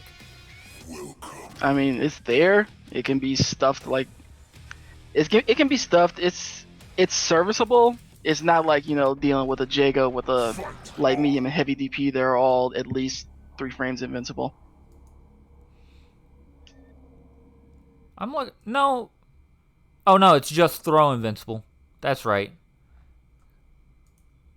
Leap kick, yeah. Yeah, heavy leap kick, but shadow leap kick is definitely like something super important. You say that. It's funny you say that because I think that was a criticism of me a couple weeks ago in a tournament set from Nikki. What? It's about a situation where I had a hard knockdown that was close to the end of the life bar, and they had instinct available, and I chose to go for a meaty throw when the threat of that was still around. Ah. That's my learning experience, though. We're not here to talk about my learning experiences. Oh, come down with the judo chop on the top of the dome. Yep. Ooh, breaking those. Yeah, didn't want to deal with the arcs. I'd find the gap on that arc. Pretty You sure. say that. It's not. It's like a mashable thing, but I'd find the gap and block out there. I can tell you, this is a matchup that I know Fulgore would love his old medium laser back, or whichever one it was that shot like diagonal up in the air. Dealing with this, it would make dealing with this body so much easier. You know what else makes dealing with that body so much easier? Not getting, killing it. No. Okay, we had body help. We had ghost bar glitch, but it's gone now. Oh, I wasn't even paying attention to Arya's that part, but yeah, that's probably a thing with her. That actually is a thing with her at pretty much all times. Oh, that was a risk. Yeah, I'm not sure. Offensive instinct pop into DP is what I'd use in that situation. Yeah, Zega might be having some execution errors here because he's doing teleports in the middle of his combos. Yeah, I remember him having a problem with that because he said something about Spinal was also teleport, and I can't remember what it was, but like, because I went back and watched his VOD for at least a little bit on the week he won. Said he was having problems with Spinal, with like getting those inputs confused. Something that Salty Scrub is not getting confused is the shadow counter input, that's for sure. Yeah, he's also not finding very much confusion, like catching Zega for wanting to hit these buttons. Between the execution gaps and just like some instances where he's just trying to press and go for the things that are not working out for him, like with the kind of raw looking shadow blade dash. Yeah, that round I've seen Zega play his seen him play his Fulgore a lot cleaner than that. I don't know what the issue was there.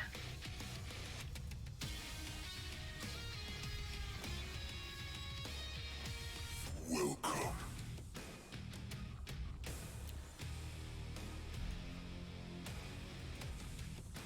Regardless, Salty Scrub doesn't care a lick about that. All he cares about is that one that's next to his name, looking to get 2 more added onto that.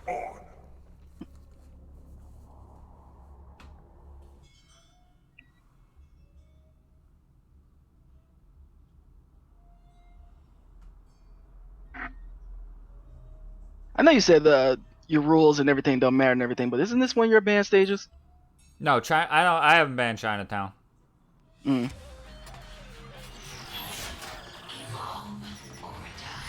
I think it's one of Nikki's banned stages, which might be getting you confused. Possibly. Ready. Fight. Been a while since I've seen the stage, even though it's my own character. No flip out? Triple.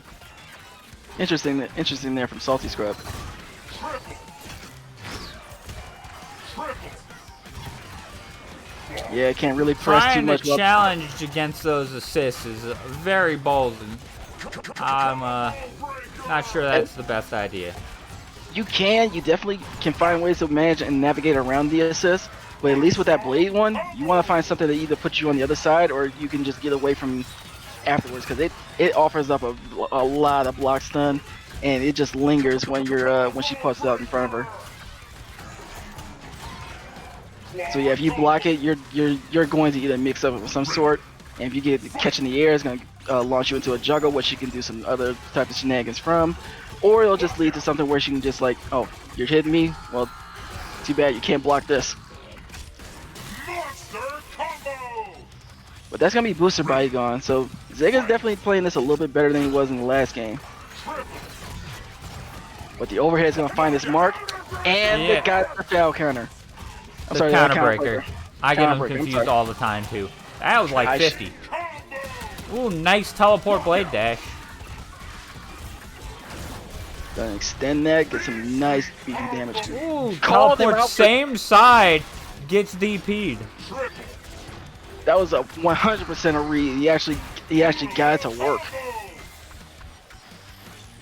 Oh, this match is more even than it looks like, but it's still a big uphill battle for Zega.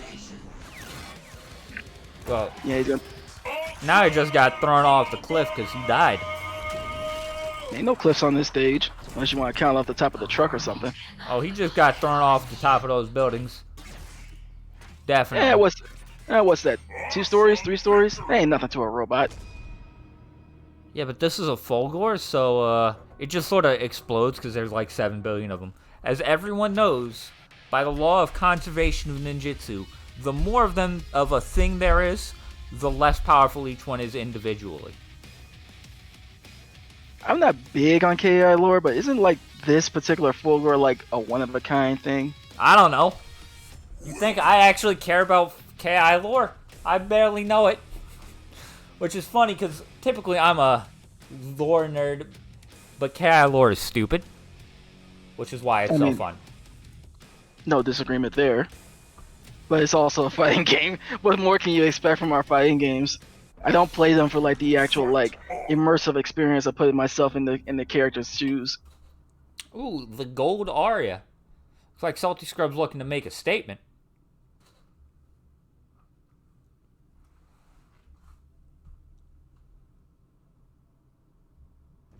Ready. Fight. Jumping back into it. Lockout. Found his mark with the medium lasers and gets a nice little combo started. And this is how it starts for Fulgore, or at least that's how he wants to get started. Yep. This is actually not part of the plan. Yeah, getting hit is not part of the plan. Getting DP and put into the corner, this is not part of the plan. Well, I think he put himself in the corner with a teleport. Yeah, either way, I don't. This is not. Yeah, doesn't want to be mommy put yourself in the corner type of thing. And he's gonna find his mark before he got started. Oh, damn! And he did it again. After the first game, Salty Scrub was like, okay, I know that you like to break these, so I'll just go ahead and counter break them almost every time. It looked like empty jump low. They busted. Was a little bit too far out to get the punish on the crescendo DP. Throw should be enough, yeah. Ready. Fight. Lockout. Oh, just woke up and immediately just round start jump heavy kick. 99% of the cast has to actually respect that option. My character doesn't. One of the few things that's nice. What? Oh, the assist caught him on the other side. The base body assist caught him, yeah. That's big damage. Beastly combo. DP? Heavy one at that too. Yeah, that's a good punish. That's a good punish. Very good.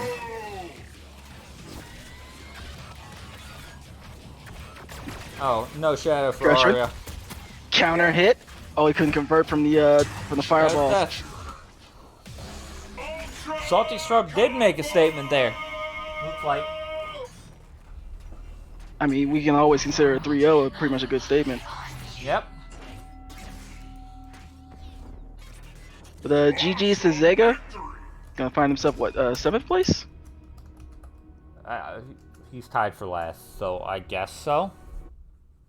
8-man tourney. So yeah, it's at least 7th place. Yeah, 7th place. Okay. Now we're grabbing Starblade and Duriel.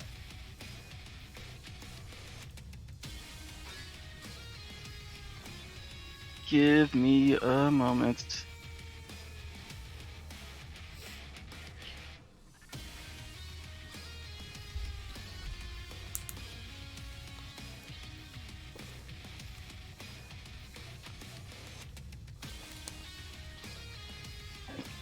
Excuse me.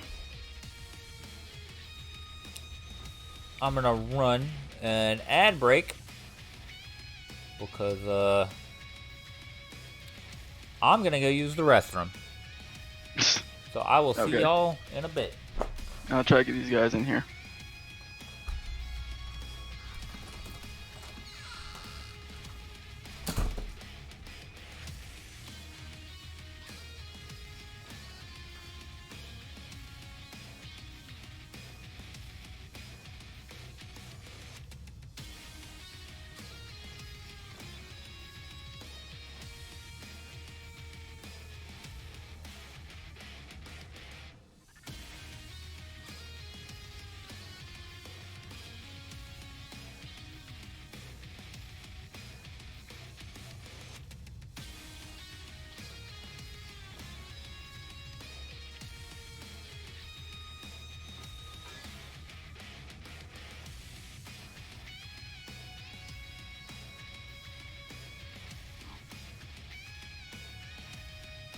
Okay, cool. Wait, yeah. Just wait for Gabe to get back in here.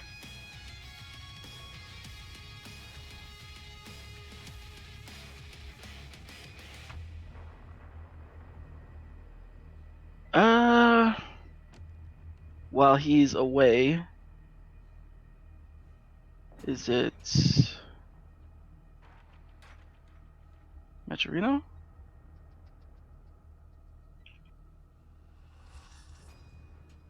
There we go. So if you guys are enjoying the tournament so far, actually I just hope you guys are just having a cool and chill day here on a Saturday. And if you want to give these guys a little bit more incentive to play for today, there's a match arena going. Go ahead and donate to the pod if you so choose.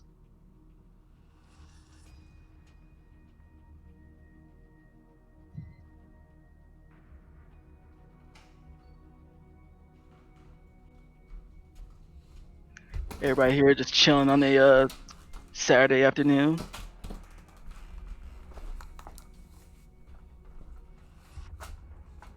Okay.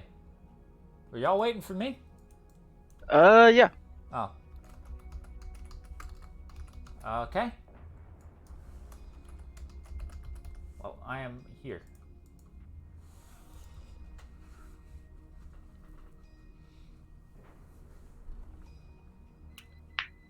Sweet. Welcome. Now here's the thing about this matchup, if it's going to be Hisako Gargos. Fight. Hisako is common enough that I'm almost sure that Starblade probably has some experience. How much experience does Duriel have against a Gargos? I mean, he was playing against Kuda's Gargos a couple days ago. So, probably a decent amount, at least, of recent experience. Okay, so you got some experience on this belt, possibly. Ready. Let's see if this translates.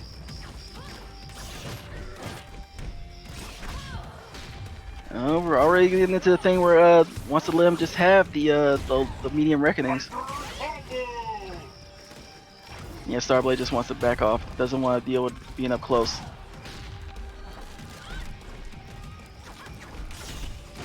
So it seems like from that aspect, Starblade is very much willing to let Hisako come to him.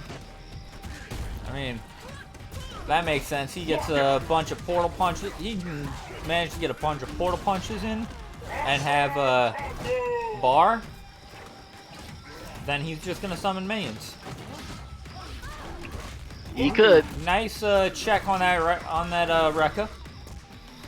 I almost said reckoning there, but no, that's a Rekka. Summon Skinny in. Yeah, in that situation, Gargos can't get setups, but he just chose to jump away. He was looking for him to. He was looking to get away from something. He's gonna get tagged and get opened up here. Level 4.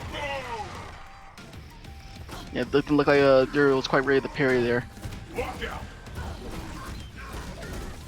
Got the lockout, but is this enough? Yes. Yeah, even at level 2, that was enough. Ready.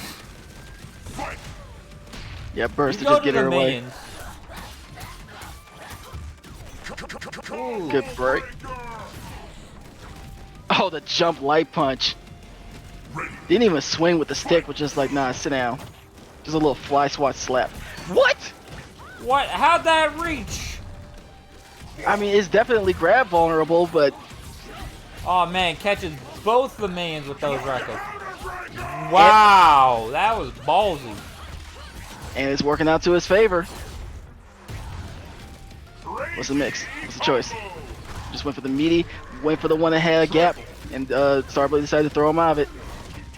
Combo breaker. Aw, And the trade combos.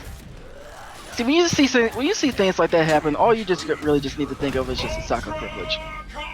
Just dumb and stupid amount of counter hit values that she can use to get in places where she trades and is actually able to convert while you're still stuck there. yep, Rekka pulling her away from Skinny, unfortunately. For Starblade, at least. Means that I honestly do think that you want Fatty out in this matchup. Right? Like, yeah, Fatty is generally agreed to be the better minion, but I think that having Fatty out Fight on. instead of Skinny, especially in this matchup where Hisako can just carry you across the screen super quickly with those Rekkas, it's going to be super important. Mm. You don't want Mr. Slow Ass over there coming, shuffling his way across the screen like a 70-year-old man with no walker. Ready. I mean, even 70-year-olds don't sometimes need walkers.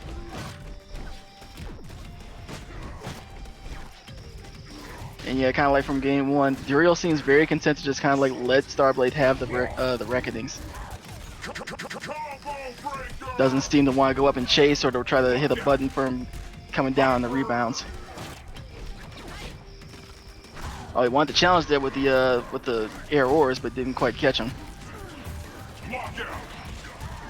And just like you said, here's Fatty, and here's her at range. Called out his brother.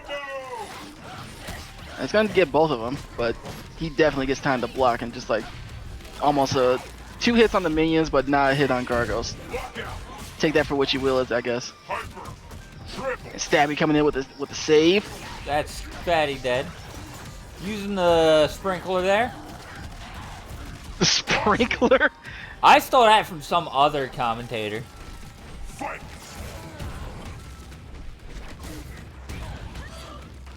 Yeah, Duriel found himself a couple of air areas brought him down into the influence. I think he missed his TK there. Ooh, gets caught by the low Rekka. You see how punished for that? I'm not. Oh, I wasn't expecting that to hit either. I was expecting that to like trade. Oh, we got combos from that? Okay. Yeah. I see you. Get bursted. Yeah, that's not free. Might look free, but it's definitely not free. Bro, what is even going on? That low to the ground jump minion punch. And this is not where you want to be. Oh, use the thing to recharge the minion. To throw to position the minion and then the sprinkler. Mm-hmm. No, KOT. Burst is a projectile, right? Yes. Yeah, burst I is a believe so. I projectile. believe so. Sako can't parry it. That's also why Hisako doesn't parry these minions. She can't parry those either, because she can't parry any projectiles. No, just like most of the cast, she has to go out and actually tap the minions. But in a lot of cases, in a lot of situations so far, Duriel does not seem to want to do that. I've seen it a couple times now where it's been points where he would be, or Starblade would be like above his head and looking to clearly just like get away to the other side. And even though the screen tracks up and tracks Gargos in those situations, you gotta know that those minions are close. And I'd like to see Duriel just like pop out like a stand light punch or something like that, look to tag a minion and just knock him on the ground and outright kill him, or at least just knock them on the ground and get him off his back for a little while. He just seems a little bit too content to kind of like want to swing with like shadow ores to try to get through the minions and get to Gargos as well. But sometimes you just gotta take it and just like, just tap with the light punch. Yeah, minion on the ground is a very, very nice thing to have in this matchup. At least if you can't avoid Gargos getting minions out. Mm-hmm. Right? Because those minions running around is not ideal. They lead to stuff, and it's a problem. It's also a problem here to start toward the corner. Yeah. Scooped her. I know that's one thing that Soccer players don't like. They don't like getting command grabs themselves. They want to be the ones doing the command grabs. Nice backdash on the close heavy. Ooh, possession. Yeah, it looked like he may have tried to backdash that. And he didn't have enough wrath to cancel that possession. Good combo here is going to push him toward the corner and chose to go for damage. He's going to Brazil. Tried to scoop her again and stuffed her out of something. Be it the ores or the shadow command grab. Waste the meter, didn't get the pop instinct, so she only gets one. Duriel is in trouble. Well, there's still a chance Duriel could get two. But that chance is becoming less and less all the time. Oh, he waited for that auto double. Yeah, it looked like he wanted to get the instinct pop just to try to squeeze out a little bit extra damage. Yeah, did everything he could to try to end their life bar right then and there, but it wasn't enough. Oh, wow, what a call out. I legit don't remember Doriel popping instinct. He did it in the middle of that combo to try to, like, he got Gargoyles down to pretty much a pixel, and he was just looking to try to find more and more damage to try to outright end his life bar there, but he couldn't get it. So I'm finding this influence, gets a combo from this, and he looked to try to bait him into a counter breaker. Oh wow, a backdash, something you don't hardly ever see these days. Especially not from Hisako players. Nah, Gargoyles be schmoovin'. Gargoyles will shuffle himself in every one of these matchups. Hisako, on the other hand, not quite as much. Oh, gets hit by the overhead and locks out immediately. This is big damage. No, it looks like he don't. No, just wants the influence, hard knockdown, breath reset. Called him out for jumping. Oh, is that dead? Nah, Oh, that's dead. You gotta be able to punish that.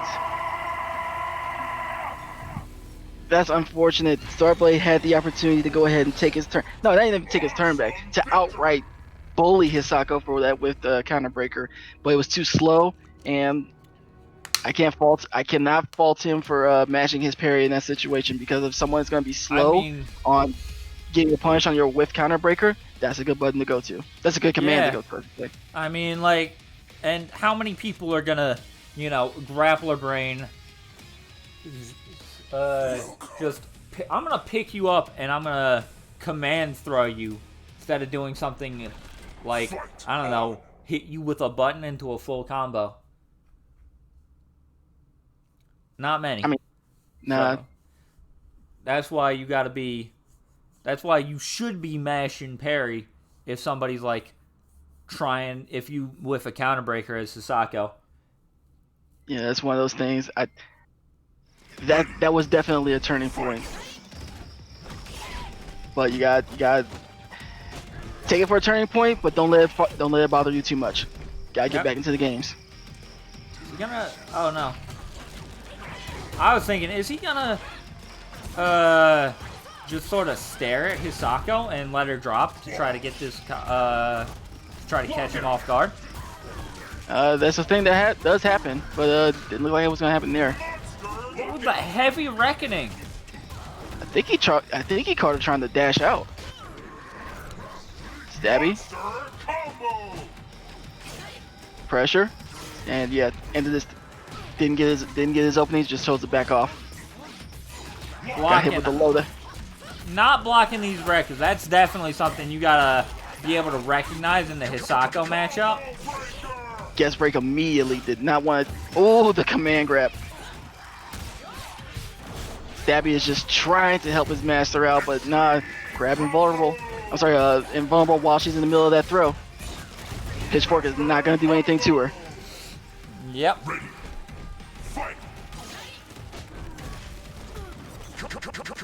Good break. Dorio's very early breaking again.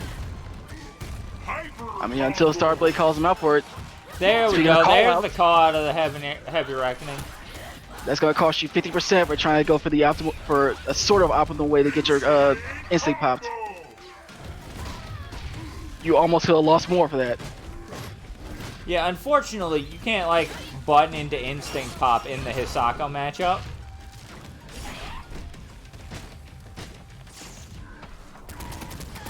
That's something you don't see every day, but that's gonna take it though. Shadow Portal Punch punish will kill at that point. Mm-hmm.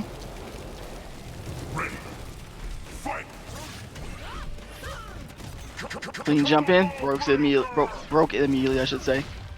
Looked to try to get him with the shadow ores, but he was a little bit too far out in the air. Even though he locked out, this is not that big of a deal. It's like 10-50% at best. Oh, caught him for trying to dash in a little bit. Yep, that. Yeah, He got the reset off and he tried to break the manual Rekka. Dropped the combo, should got be, the shadow command death. grab. No, shadow command grab. Well, I guess it could have been death. Could, but not quite. Gut scaling coming into play. Called him out for a light with a guess. Gonna get away. And Yep. yeah, I think that's jump medium punch that he caught him with at the end there. Looks like it.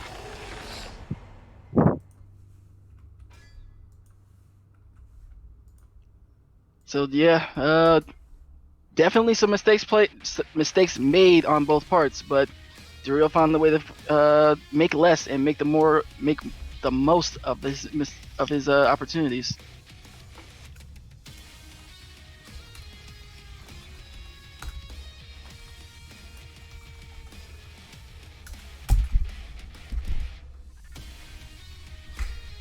What's gonna be next? CQL versus Salty Scrub.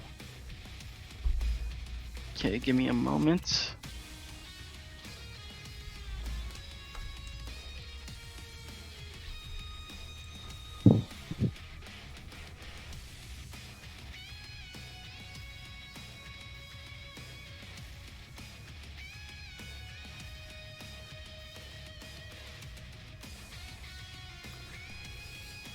That should be CQL. I don't really know either of these characters well enough, but I definitely think that at least Duriel didn't have nearly as good a set of answers for like Starblade's pressure when he had Fatty out as when he had Stabby out. Like at least that was what I saw. Right? I saw Duriel get hit by a lot of stuff in that second game when or maybe it was the third, where Starblade called out Fatty instead of Skinny. Just like Duriel didn't seem to be able to handle it as well as he could whatever Fatty could do. Right? He couldn't put as much space between him and Fatty, and he also couldn't avoid Fatty's pressure as well. Mm-hmm. You know? Yeah, it kind of harks back a little bit to what you were saying about using Fatty a little bit more in this matchup over Stabby. Is that Fatty can Fatty can definitely move a bit faster than Stabby can. Stabby is very good in the corner. Fatty is like the good one to have like in the neutral. Unless you're doing unless you're actually starting to mix in like the minion commands where you can have them stay out or they can come in and protect you, so on and so forth. But yeah, it's just a situation where Fatty was kind of like being the hero. Even saw it toward the end there where Stabby was trying desperately to poke Hisako in the back for command grabbing Gargos. Yeah, and like I think if you're gonna spend a bar on a minion, right, and it's not like the second minion you got out, I definitely think Fatty is a better choice in general, right? Even I was like, I don't know what you're gonna do with Skinny here, but I think you've definitely got to look at like, okay, is Fatty gonna have is Fatty gonna be able to do more for you? And I think the answer was yes, even in the corner. Anyway, on to this matchup. I've got the names in the wrong places, so I'm gonna fix those. And looks like Salty Scrub locking out. Very important. That was an 82% combo. That was a big old combo. Salty wants to continue the fight here. Empty jump lows. I barely could see what happened there. Looks like he jumped back through daggers, and it caught the crescendo. I saw a flash. Even there, What? I saw a flash, and then Arya was on her back. Found the continuation.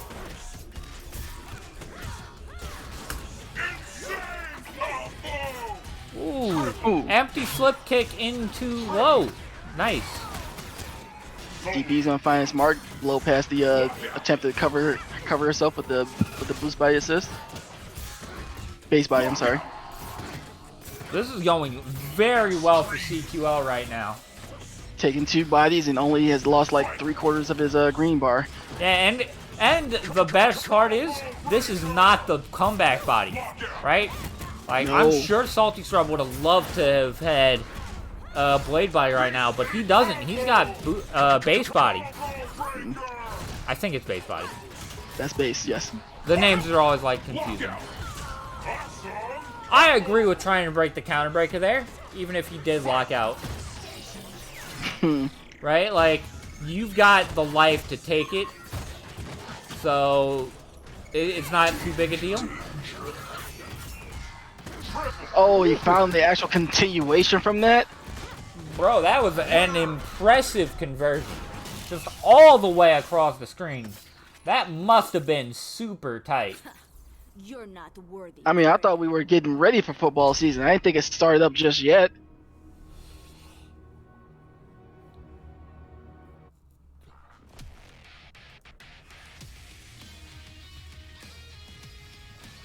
CQL. Okay, I see you out here. I see you. I joke flew over my head. No worries, no worries.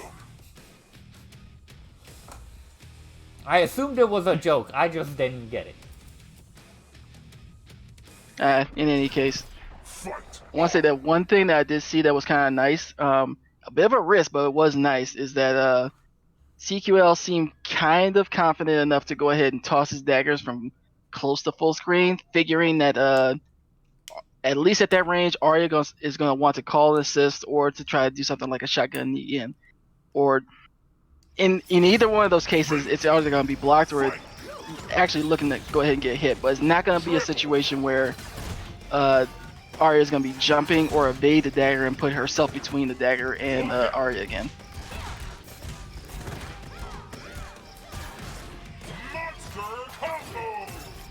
Yeah, CQL does love mediating with that heavy punch.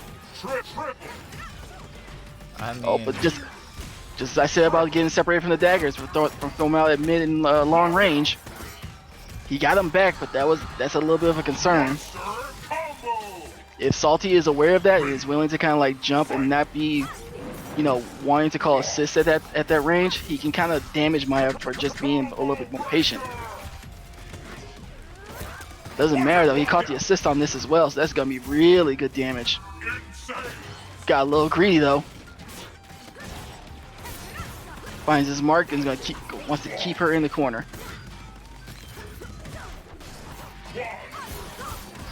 And yeah, jump back dagger is gonna beat out the DP.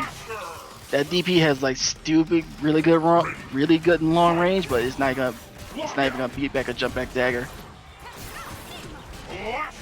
yeah, I think he went for the recapture, but he might have missed. maybe. Is that projectile involved? The tumble kick? Yes. Shadow tumble kick, yeah. Yes. Okay, because I thought I Next. saw something. Salty Scrub does not seem particularly comfortable in this matchup. Like, dying with instinct as Arya. And, like, not even using one of them. Like, I know CQL's been on your ass the entire time, but that's even more reason to... What the fuck am I doing? Salty Scrub hella did not win that one. But yeah. Salty Scrub, like, dying with instinct, and I don't think he used it once. And Arya gets, like... And Arya can get one a body. Like, it's gonna be super close, but... Right? She gets it just before the end of that body. If she's using it. I mean, it does. This is true, but Salty Scrub is kind of staying to, I want to call his meta. Loses once and looks to switch, and he's gonna go for Glacius this time. Well, it's down 2 right now, so we're gonna have to see the reverse 3-0 with Glacius. If it's gonna happen. Yep.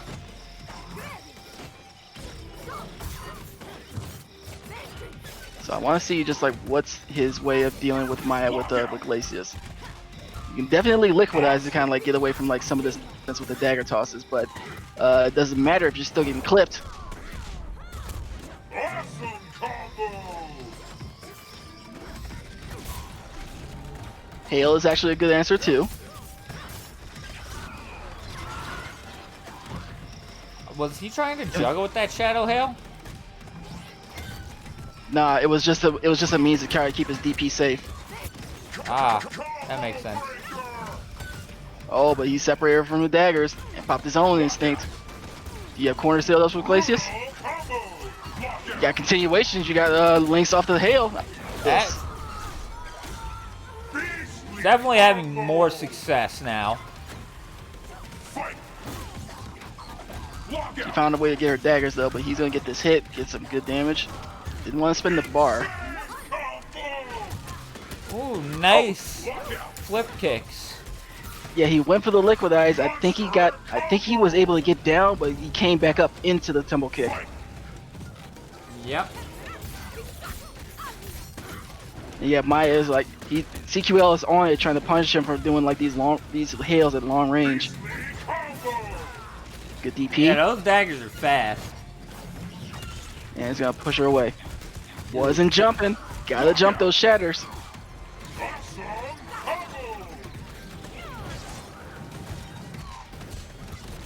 Good clean hit, but he's gonna break that. Try to keep the safe. Instinct pop. Manual, instinct. I'm sorry. Manual, ultra, done. Yep.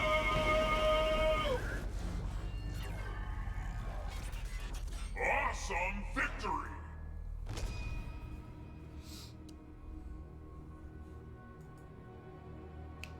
So is it the beginning of a reverse 3-0? I mean, is it at least gonna end up being at least 3-1? I mean, it's definitely the beginning of the rest of the set. I don't know if it's the beginning of a reverse 3-0, but Salty Scrub definitely seems to understand, to have a better handle on this matchup with Glacius than he did with Arya. To a degree, there is some things that CQL was doing that was actually pretty good and pretty manageable about dealing with the Glacius, especially the way that Salty has been playing it. Can he continue it though? Because I want to see how CQL deals with, like, if he actually gets caught with like DP, blocks it, but then has to deal with the Shadow Hail afterwards. Does he choose that instance to try a DP? Does he choose that instance to try like just continue to block? I'm kind of curious about that particular situation. Because Salty has proven that you can play Glacius one of two ways. You can kind of zone him, play him as a zoner, or you can try to be in. And that's the way that Salty seems to want to play. He wants to be in with Glacius.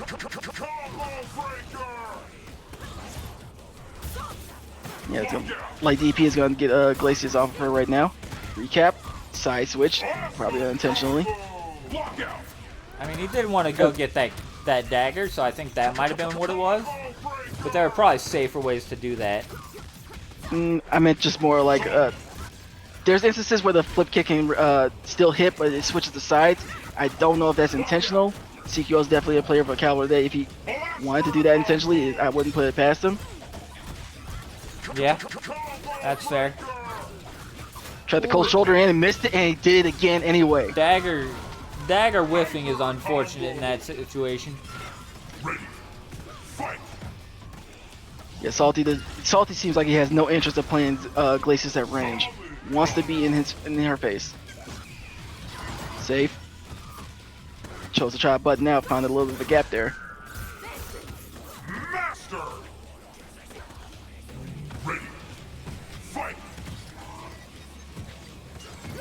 Yeah, just using the hail to try to kind of smooth his way in a little bit.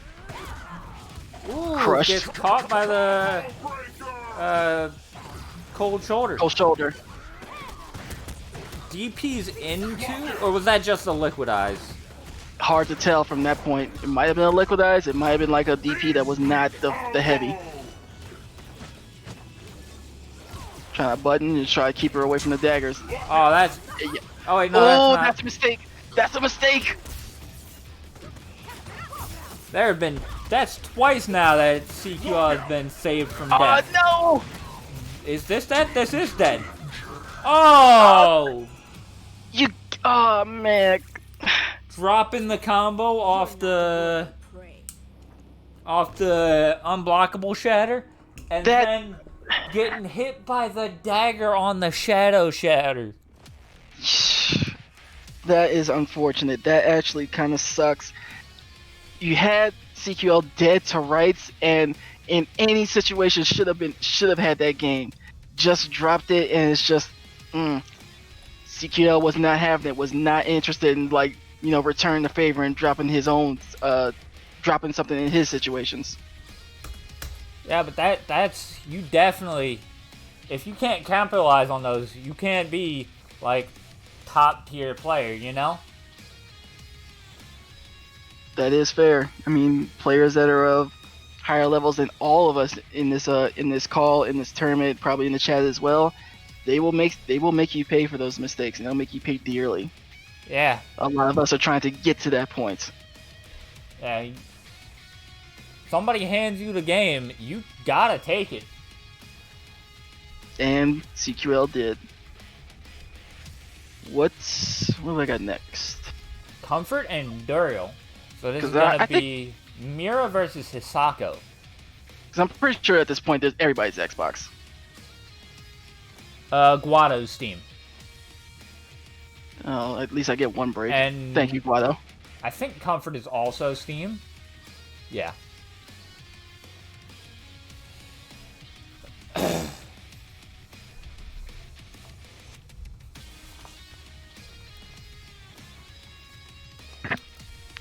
Oh yeah.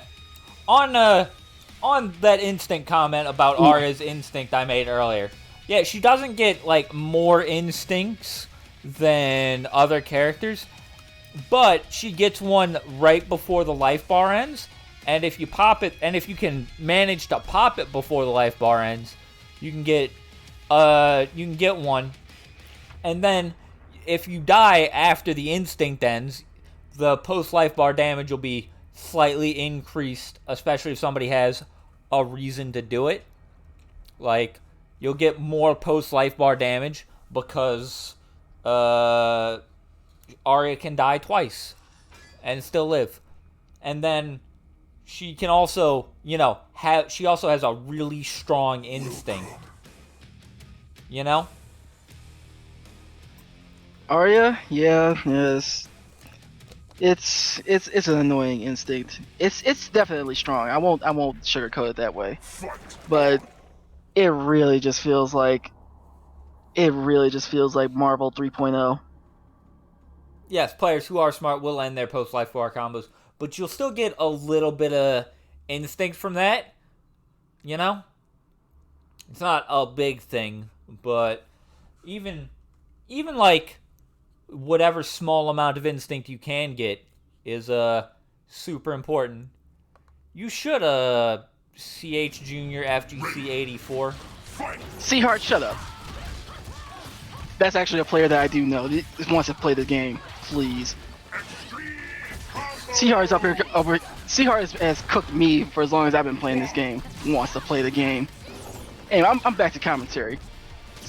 Well, Seahart, Comfort looking kind of weak in this matchup, getting caught by Hisako things. I mean, it'd be like that at times. You just got sometimes in some games you just get Hisako'd. Yep. Extreme. Ready. Fight.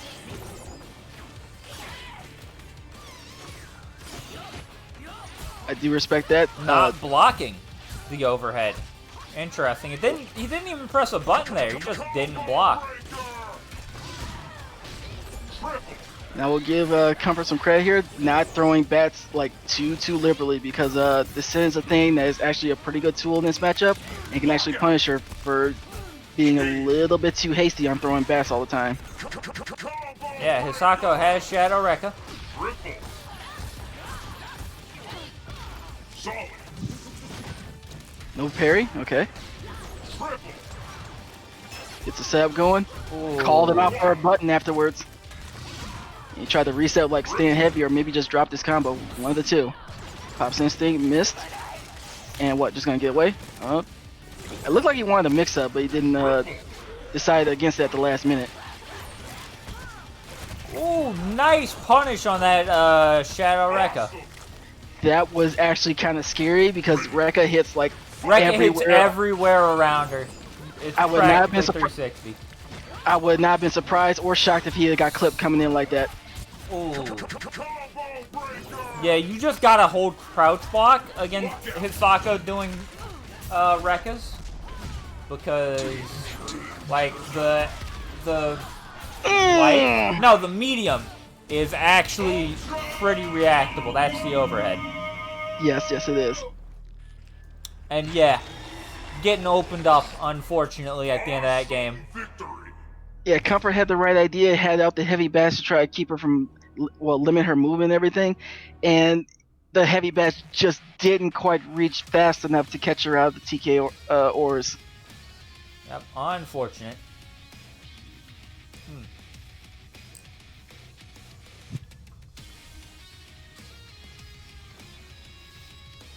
Welcome.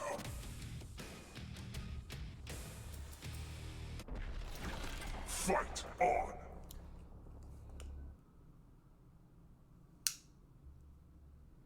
Duriel up 1-0, but this is I would actually go so far as to say this is actually like a bad matchup for Duriel in the fact of just more of the player than even the character, because Comfort has shown that he is willing to counter break. So if that's true and he holds to that, Duriel, for as much as he likes to break and break early, he can find himself on the wrong end of a 70% combo very quickly. Yeah.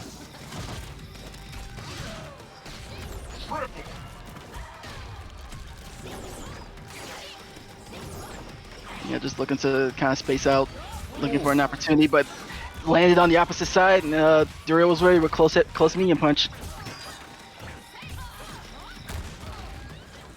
Monster combo. And yet, even that, Duriel is very comfortable with taking her missing away. That's like free damage. Yep. Oh man. Oof. And this game started off going really well for Comfort, but that is how KI works. Ooh, calling him out on that cross up. Yep. This is I getting away don't from Comfort, agree though. with misting out there, right? Like, I think Duriel, And if that's you're it. misforming, That's it. that is dead. I think if you're misforming and Duriel seems to be super willing to go for parry when you like misform towards him, right? If he's doing that, which he's done it a couple of times, right? If he's doing that, you drop on him and you just punish the fucking parry. That is an option, but oof. It just seemed like a lot of that. It just really just seemed like a Hisako steamroll. Yeah. It's just a thing where like you want to. Every time it feels like every time that you're on defense, you guess wrong and you get opened up. Fight on.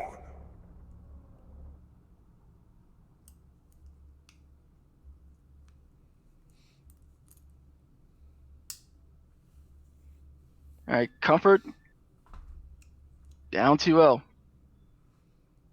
Gonna have to be fighting for his life right here. Gotta clean up. Gotta play tight. Ready. Fight.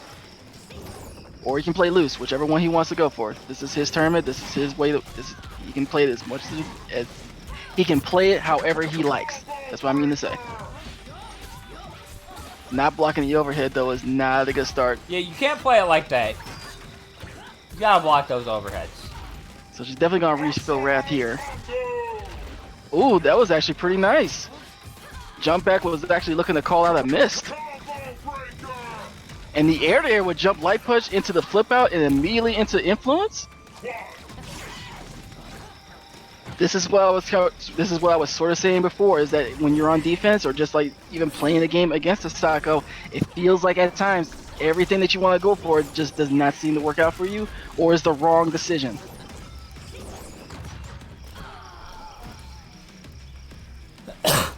Ready. Fight. Found the hit. That is true. Any character can grab either the overhead or the low rekka, Lockout. Brutal. right? Reset. Yes, they can. Well, yes, the mid rekka is a frame trap. Got him caught with low. This will be close to dead. Oh no, he went for life bar. I'm sorry, went to health regen instead. Yeah, the comfort looks like he wants to play away for right now. Not really looking to try to jump in. Well, as I say that.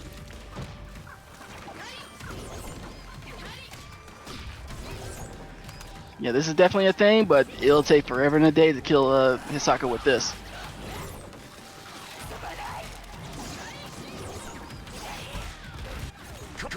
Called him out, but he immediately gets broke. He's gonna get away, and goes right back into his light bats. So yeah, it looks like he just really wants to zone, but he got opened up low.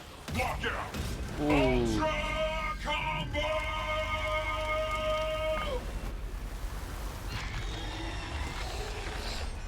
Supreme victory. Just like that. Just like that. A combination of both getting Hisako and then some very, very good adaptations on Duriel's part.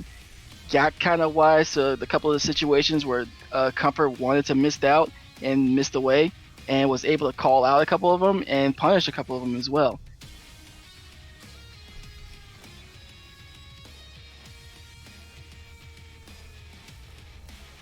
Yep.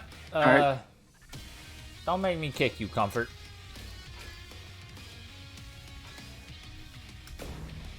I need you to go grab Salt Bad Guy. I'm working on it.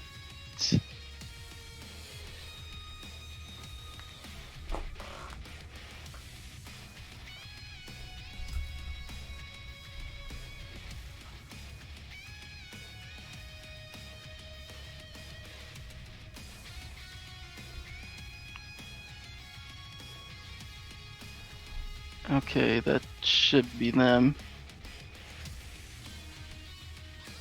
Oh, wait a minute.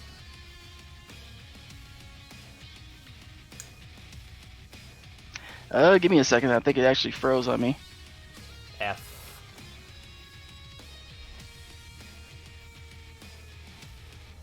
No, it's just taking a while. That should be an invite to the Salt Bad Guy. There we go.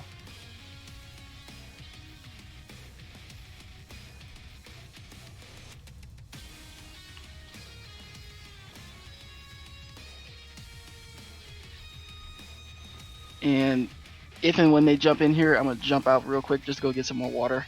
Fair enough. Once they pop in here.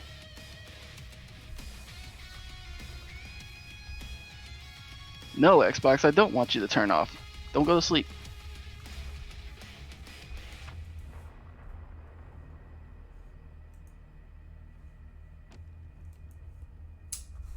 I sent another one. I'm pretty sure it's the same guy, and it's online, but knocking on the door, but nobody's coming to the door.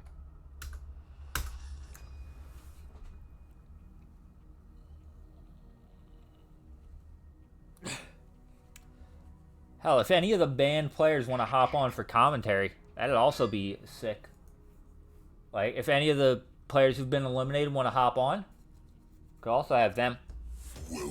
It's Salt Bad Guy on Steam, I guess? Oh, I guess he just decided to click on the thing. He's got the okay. Xbox tag, but it's all... No, wait, no, he doesn't even have a tag. That's right. Okay. Guess he is on Steam. Okay, jumping to get some water. Be right back. Okay. Well, now we got Guado versus Salt Bad Guy. I don't think projectiles beat armor, but got what it takes to be Lol. the champ? Ready. That's no fun. Fight.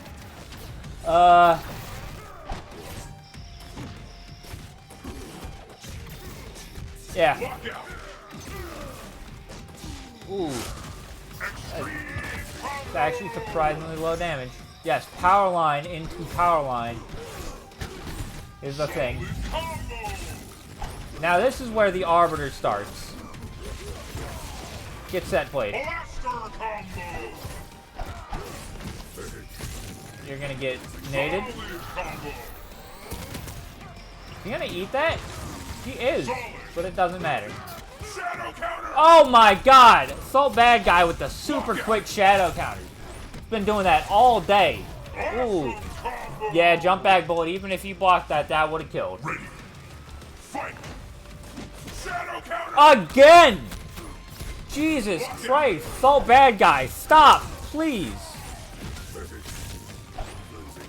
Insane combo. Ooh, very nice punish on that. Triple. Grabbing him with the command grab, setting up the nade. Okay, back. Nice. Oh man! Apparently everybody just shadow counters on the first hit.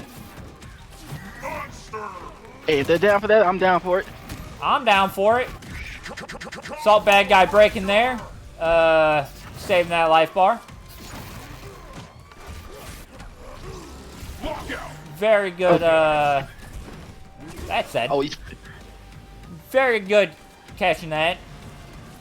Fight. so it looks like it's been going pretty much the Salt Bad Guy's favor. It's been so far, pretty well so in far, Salt bad guy's favor. so far, but Ooh! Yeah, well, the Guado special. yeah, look at them make a reversal of fortune here. Oh, got him. You got him. That no, that's not enough. Setups. No setups for you. Oh, parry! The parry! Who needs setups when you got parry? Who needs setups when you can just moment 37? Oh my god! The thing is a projectile, so he pops so I think he was in instinct, so he had full overshields. And it just no, do not care. That's what Salt Bad Guy said about your getting up. Oh wait, no, this is the winners finals. I would say that's one thing. Even if you're not the type to kind of like lab a lot of scenarios, anytime that you encounter a TJ, unless it's like a couple ones that like your devils or your childs or something like that, a lot of them are going to want to wake up, save instinct for the last breath. So it is definitely behooves you to find a way, if possible, to deal with last breath. Yeah, And somebody did their homework. yeah. Salt Bad Guy definitely did his homework.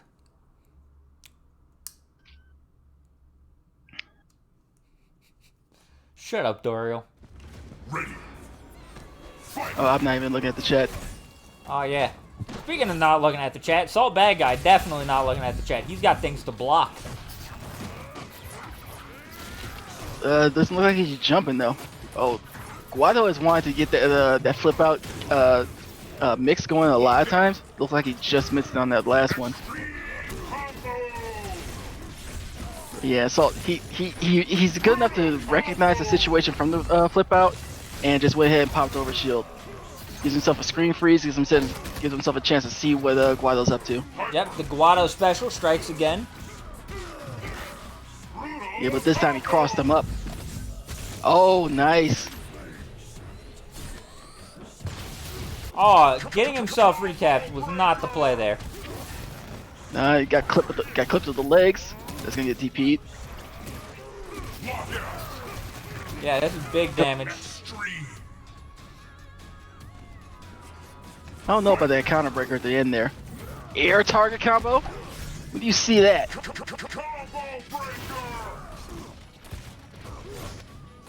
Just clip him with his 5 frame.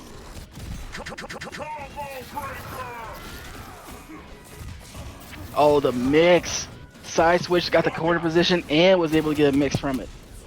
Damn, Spins this is all big hard. damage. That's shoot toss. Oh, nice no. answer. Triple. No, you go away. I am the command grab here. You're the command grab here. Yes. Oh no, you can't parry throws. Ultra Nope. combo. Guado bringing it to 1-1.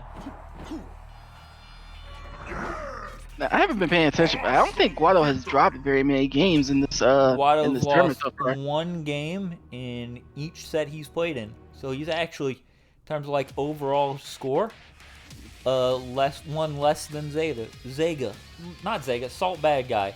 Zega didn't beat Salt Bad Guy, and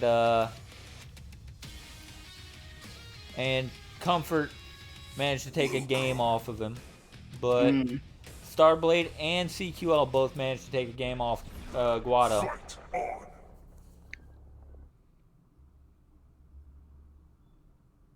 So Salt, I didn't get to see much of the first game, but out of that second game, I'd say still looking pretty good. Oh, he's definitely got the stuff needed to at least bring Guado, make Guado work for it. Ooh, speaking of making Guado work for it, jumping over power line, that's definitely a thing. Recaps? Recaps, yep. Extreme. I don't know. I would have just ended it. Hey, sometimes you gotta test the waters. Good jump on the car. Nice I'm sorry. jump. Good jump on the shoot toss. Triple combo. Then he set up. It didn't quite work out to his favor on that one. Shadow counter. Good shadow counter. Guado has been very, very intent on using a lot of target combos out of like text and in situations like that.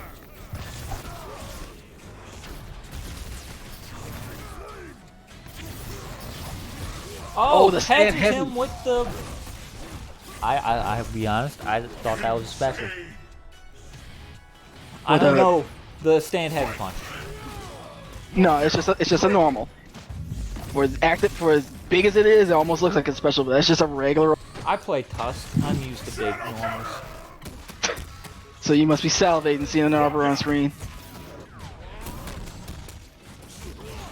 Oh, good break. Man, that was a lot of damage left on the table. Yeah, it looked like he tried to press a button into that target combo, but just got beat out. Ender still keeps the corner though. Just want to let him free. Looks like he tried to call him for jumping out. Missed with his look like jump light punch. And we comboing in from power lines here. Okay, Guado's not been pressing buttons after block power line. No, I was actually about to notice that he has not really gone for Shadow Vortex after the power lines. He's been, for some reason, a little bit more content to block. Once? Doesn't matter. He spends both of his bars for that 50% or so, and he's in a bit of trouble. All right, clip's empty, but he still has one more grenade. Oh, damn! Medium's gonna block that out, and just raw. Ooh! No grenades yet. It has 2 bars. Oh, Spin the blade, shout counter. Ultra combo. Had the right read. I think he wanted to get the tag the target combo. Just didn't get the time. Just missed the timing. That's unfortunate. That sucks.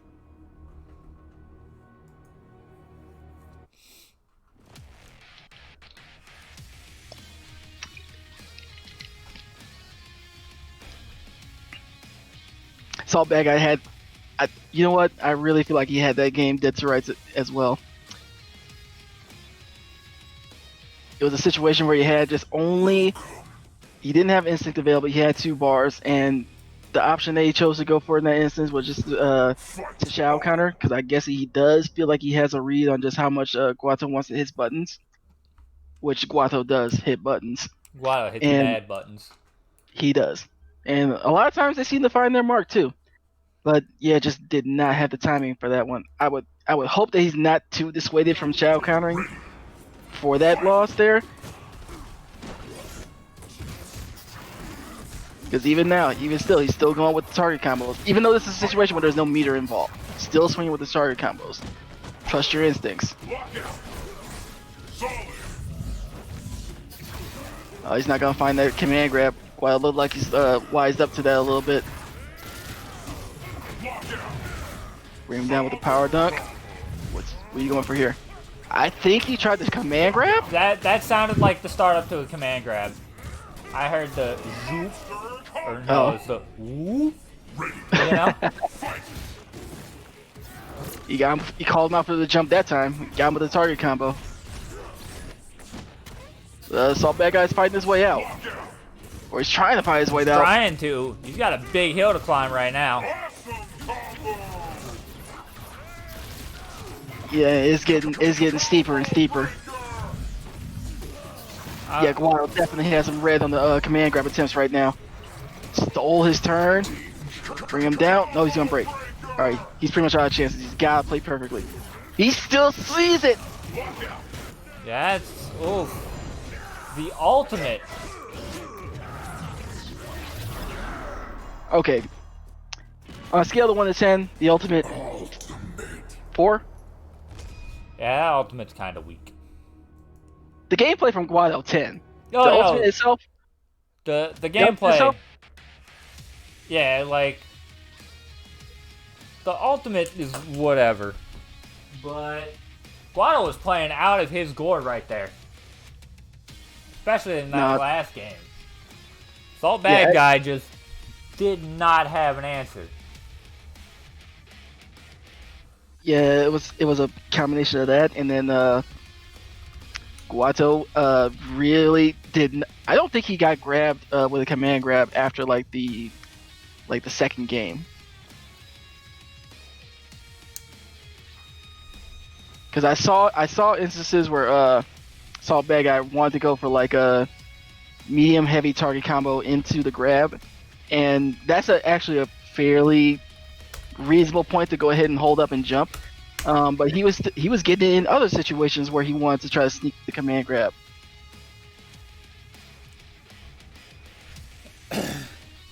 Yeah, I agree with that. One thing was that Salt Bad Guy just did not manage to get a single nade on him for that entire last game. I don't remember it. I'm sure he did. Just don't remember it because none of them mattered. Nah, he definitely did. He did get a couple pop-ups into recaptures and things like that, but like you also said, they just did not seem to matter too much.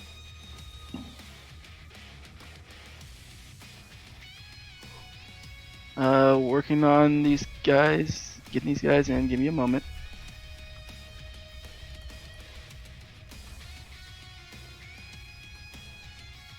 Oh wait, no, it's flag protection.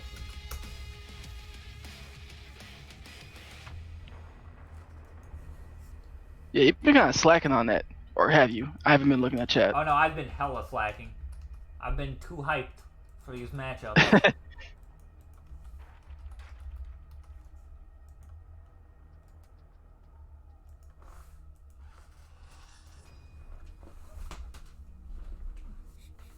You know, CQL has the same thing with Zega, appearing offline while he's in the middle of it.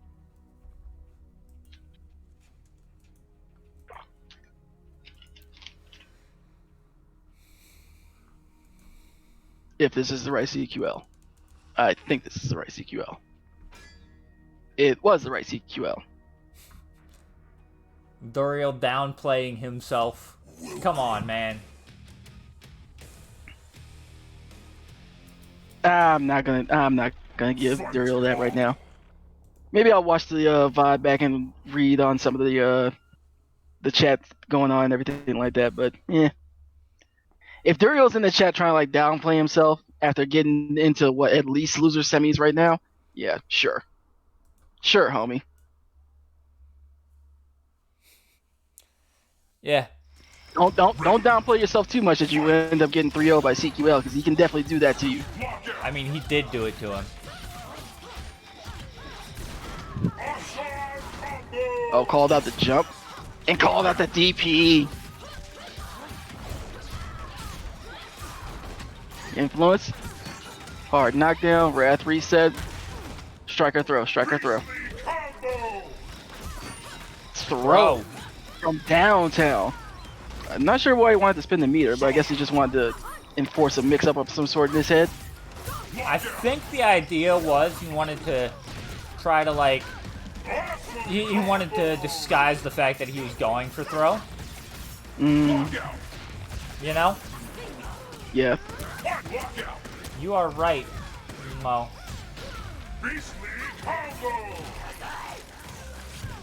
Oh, good call. I like the descent. It worked out for him there. Oh, but the purple dagger got away from him.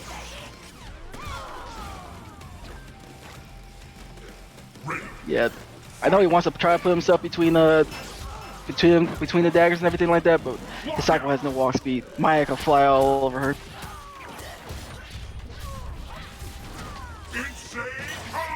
Yeah, you And can't really, like, you're not really punishing that, especially not meaty, you know?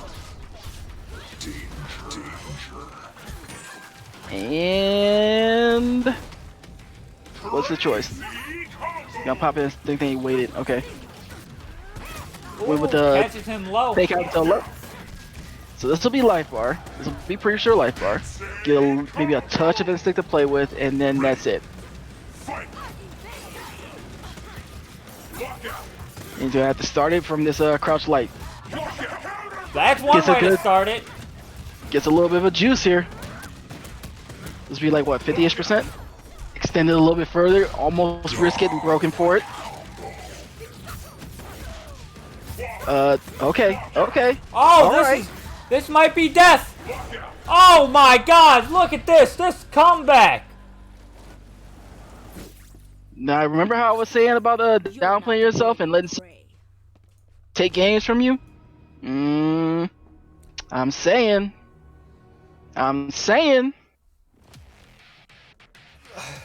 Doriel was Do not- definitely nervous trying to break whatever it was CQL was doing towards the end of that game, right? Normally he's like super like fast on these breaks, and he waited a long time on that first break.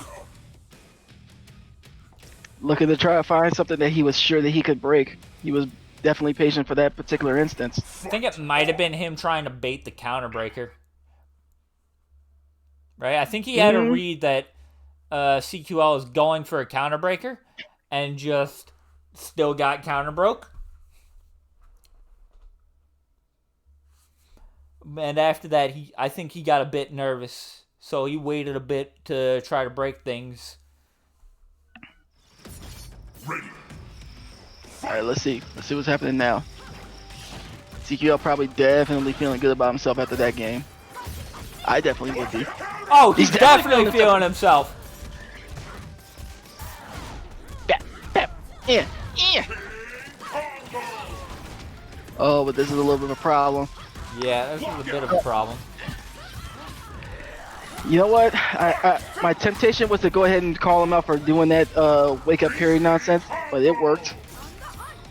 He tried it again. He's gonna get punished this time. Luckily for him, it's only a throw instead of, you know, a full combo. But that's still going to give CQL the life bar. Yeah, CQL's aware of that flip out. Is that backdash? Yeah. I thought CQL was gonna backdash after that combo breaker, looking to try to get his yellow dagger back. Oh, damn! CQL really feeling himself. Feeling himself a bit too much. I think that was a Shadow Rekka startup he grabbed. Something? It's still a waste of meter on Duriel's part. That's about all that matters. Got clipped Not with the low, blocking though. his toes.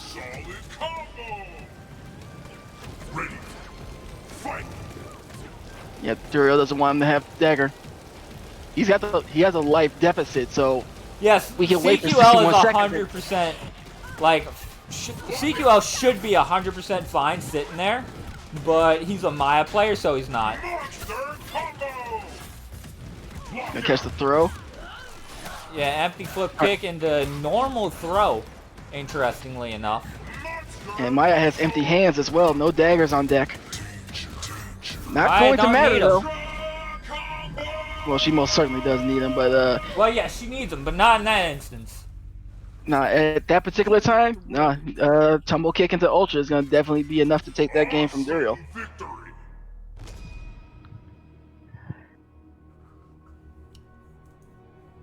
Now I gotta wonder now is, for as much as I've been convincing myself that CQL is feeling himself for taking that one game back, has it been just the opposite where Duriel kind of shook himself by losing that one game?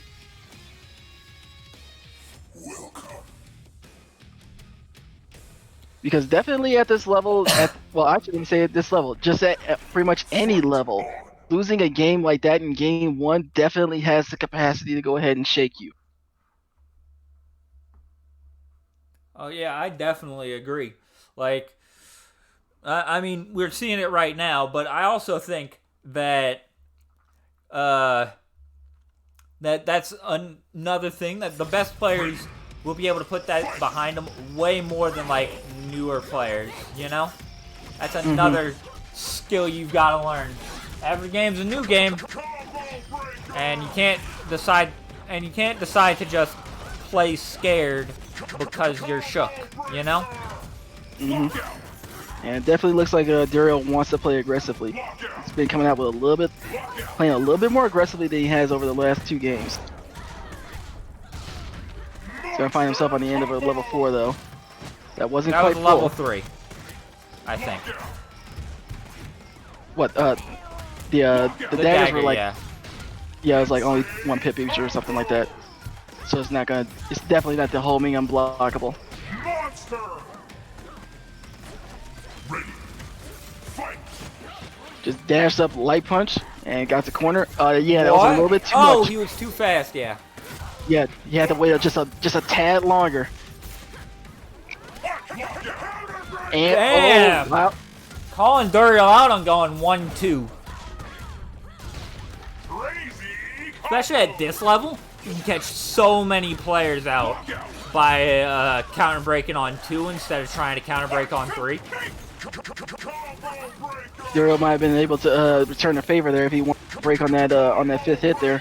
Yeah, but I agree with just letting it rock, right? He tries to counter break there and he's dead. Oh, what was that? I think he hit the parry with a low. I'm legitimately not sure. I was like watching it and I have no idea what happened. Like there was like 3 frames and then Duriel was getting comboed.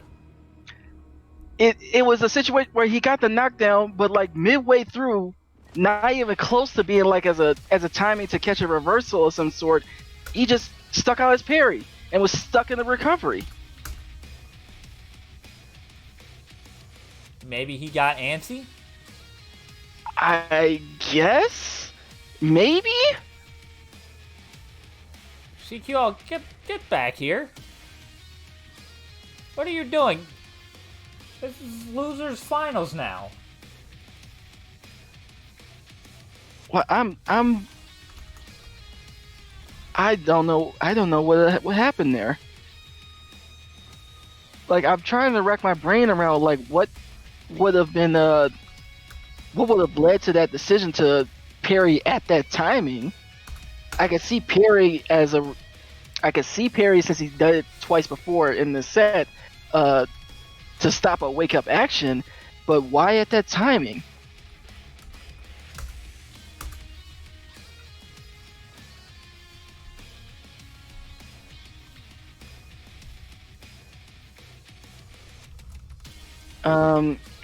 I gotta put it behind me now. Who am I grabbing? You're grabbing CQL, that's right.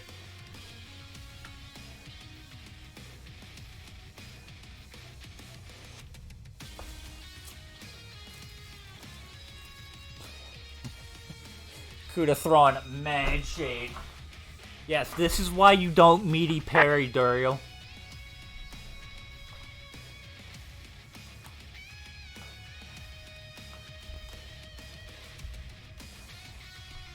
That should be CQL again.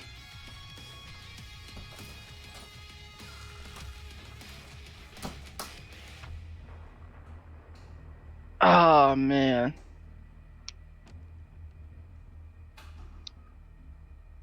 Am I wrong to say that it just really feels like that particular set was just like two, maybe even three instances where Duriel definitely had the chance to be an advantage and just didn't, between mistakes or just like bad calls and decision making?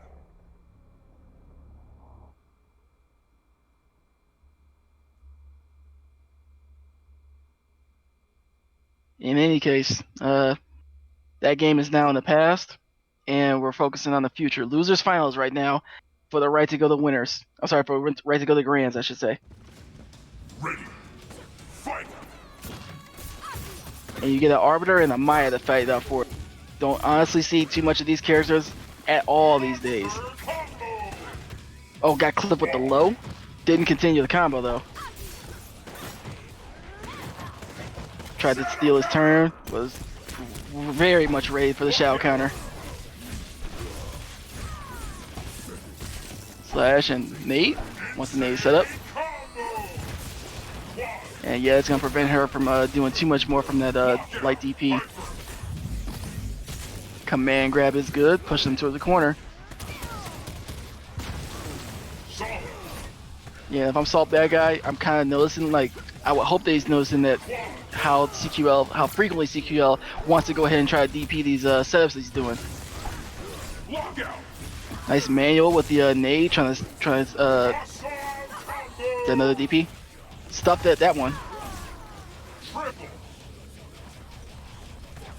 Yeah, I was trying to say, like, trying to see if Salt Bad Guy takes notice of like how often CQL wants to meaty his wants to DP his setups.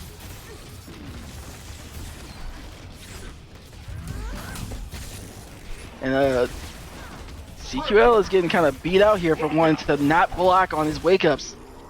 Salt Bad Guy has refound his meaty timings.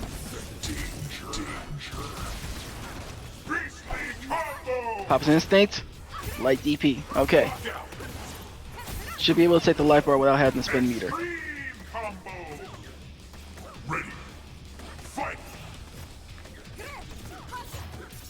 But there's what, four bullets in the chamber for Arbiter. Even if he didn't get that hit, that was at that point there where chip would have definitely been a problem. Another victory, yes, but there is always another battle.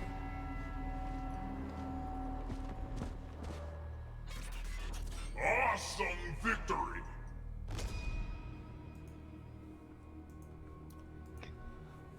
Yeah, if there was a particular story to the tail end of that, or I shouldn't even say the tail end, to that matchup in general, it just seemed like CQL got a little bit antsy and did not want to block in more than a few of these wake up situations. Got stepped out from his light DPs. Got a situation where I think there was a situation where he wanted to shadow DP and even got messed up from that. So a little bit more blocking can probably do CQL some wonders here, or some backdashes.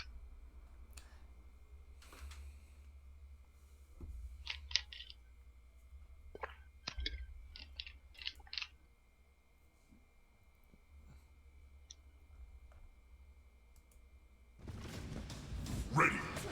Fight.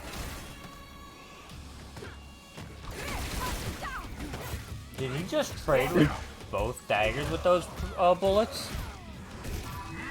I glanced, but it looked like he possibly did. Might have been where the bullets hit the daggers and then they just drop. Oh, good backdash there. Build a couple pips. Got the Mantis out. Shadow counters Wow! Lockout. Salt Bad Guy really been studying for these shadow counters. Insane combo. projectile vault. What? No. Got before it started up. That's... Wow, I was not expecting that to not be frame 1 projectile vulnerable. There's still some startup on that, I Assault guess. bad guy risking a lot with these shadow counters. The shadow counters are insane, but he does tons of them. He parried that, whatchamacallit? The dagger. The dagger, yes.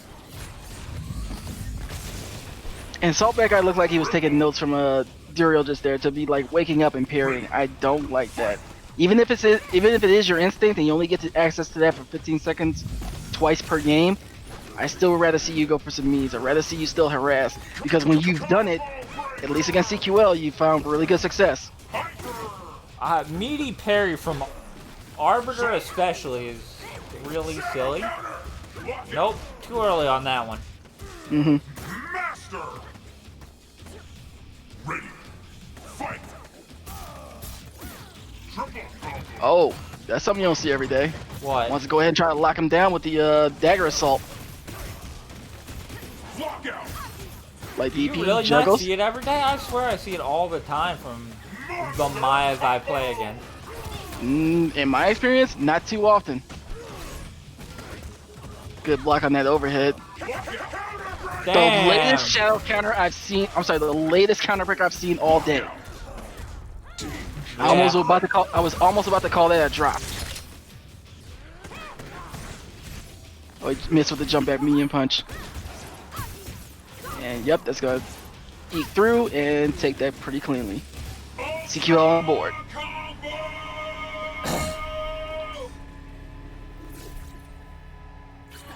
Swear. I guess maybe it's just like a Valdak thing where Valdak uses it a bunch. Victory. But I swear I've seen Valdak use it a bunch.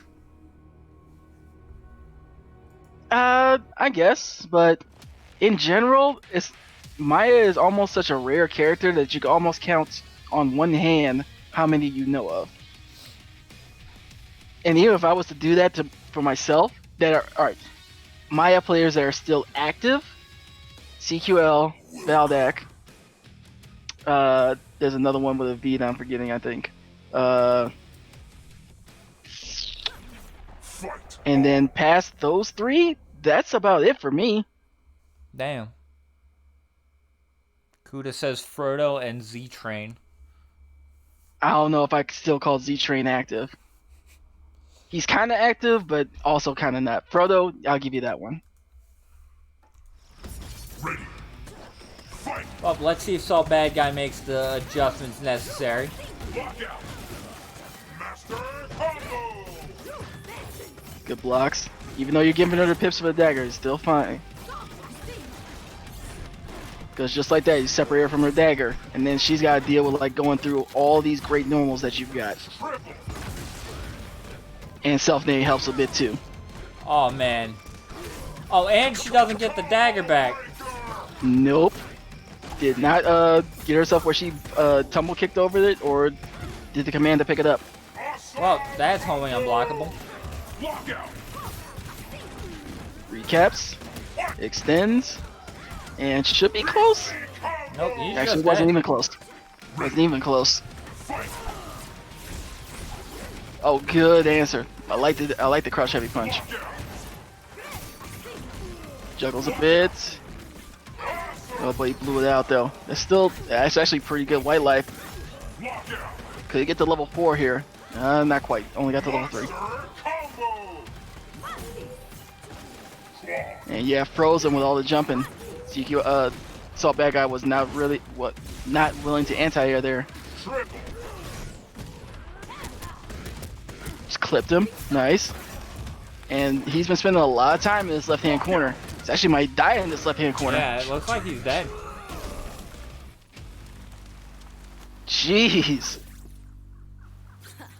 You're not worthy prey.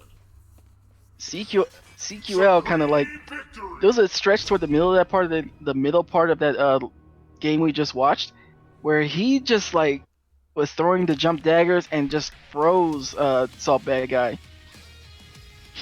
Salt Bad Guy up to that point had been pretty good on just like even just attempting to anti-air and like keep Maya from doing her nonsense. And then right at that particular moment, CQL made the decision to say like, I think you're not gonna try to go for anything in this instance, and snuck in the Mantis. and just kind of spiral from there. Fight on.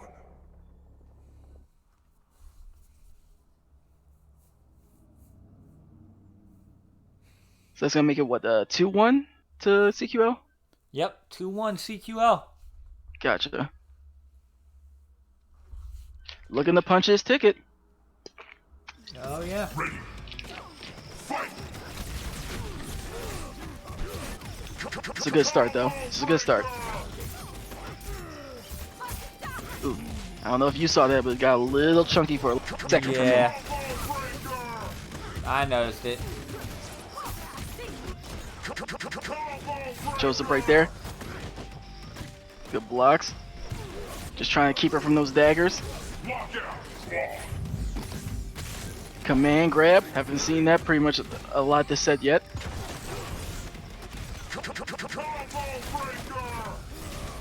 Nice throw. Set up. A little bit late. Or maybe he was just like committed to the counter breaker at that point and just wasn't able to react that he locked out. That's gonna power through. Wow. Yep. I was not expecting that to beat that. Yeah, with the overshield, just completely negates that dagger toss. He was in instinct, yeah. And CQL did not react, or maybe it was already in the point where he committed to doing something once he got grounded. Good sweep. Sweep being crouch medium kick. That's opener ender. Well, he was dead. He was already dead, so it doesn't matter. Wow! The ballsiest shadow counter in the entire universe. Maybe rivaled by that one. Either way, he's gonna spin some bar. Nades or bullets? What's the nade?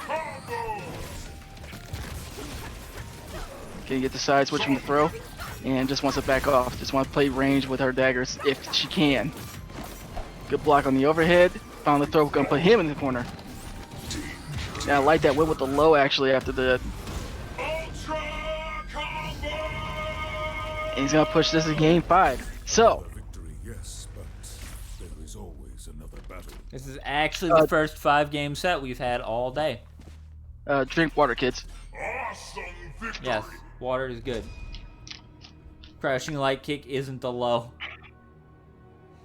Oh yeah, that's right. So what? He doesn't have a 5-frame low? Well, I suppose. He has the crouching medium kick actually hits the low. Okay, so as fast as low as 7 frames? Well, whatever the speed of the crouch medium kick is. To the frame Probably data sheets. Probably somewhere between like 7 and 9 or so. It's 9 frames.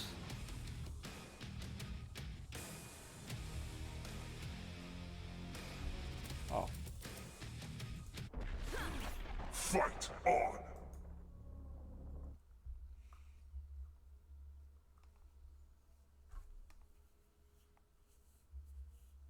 I take this moment to go ahead and glance at chat, and the first thing I see is water sucks. Okay, whatever. Well, if you're salt, of course water sucks. Ready. Fight. I mean, I guess, but I'm not in it for that. Oh, DP.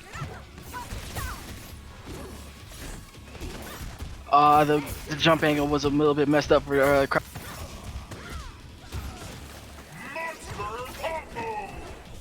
good throw. Catches that empty flip kick. That was not projectile involved. Jab counter. Yep. Oh, just missed it. Just missed it by like the tiniest of hairs. Good shadow counter there. I'm liking this. Yeah, these shadow counters are amazing from Salt Bad Guy. And they are really helping to keep him in these games. Yeah. Yeah. Everybody could see what was going on with that one. Yeah, if you weren't, that was just a situation where she had like, and the bullets, even if they didn't actually hit, could have probably chipped her out. Well, they would have chipped her out. Yeah, if it didn't hit. Yeah, you can't do dagger into. I'm sorry, you can't do button into dagger while he's got the overshield up. He gets to ignore that.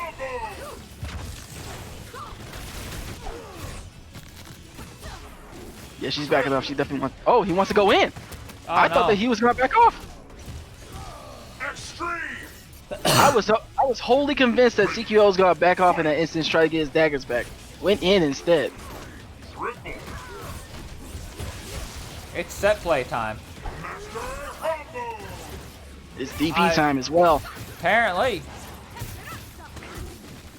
But CQL he's fighting for his life right here. Doesn't Both have of much. these guys are. Oh, Ooh. never mind. Big F. Salt bad guy. So, that was nice. There's always another battle.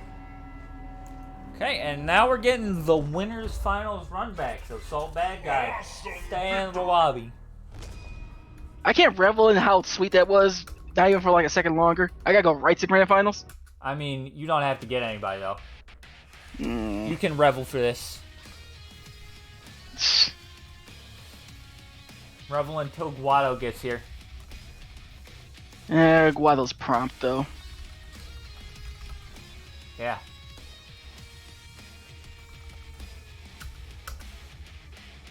But on Salt Bad Guy, that was actually super nice at the end there. Just the awareness to be able to say like, so either had the read or was able to react to the dagger toss from that range and said, "That's a hard no from you. That's a hard no from me," and was able to just convert that straight into Ultra, which is another thing that we harp on in these tournament series. Opener into Ultra. Don't give your opponent chances to break.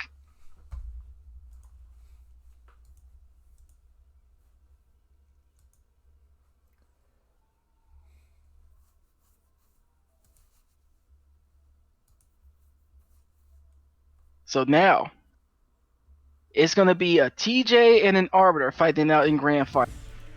I'm ready.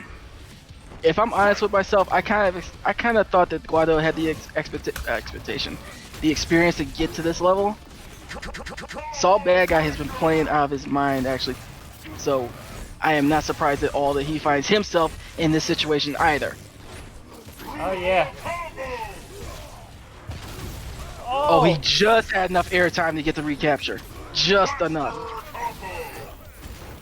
Gonna get thrown. Grenade's not gonna mean anything. Superman punch. Crack open the back of that neck armor. I like the shadow counter attempt. I like this. I like the attempt. Extreme. And yeah, like you said, the Guado special. Stealing his turn after the. Ready. Fight. That's gonna catch that jump. Yep. He parried and he still had time to go ahead and get the punish.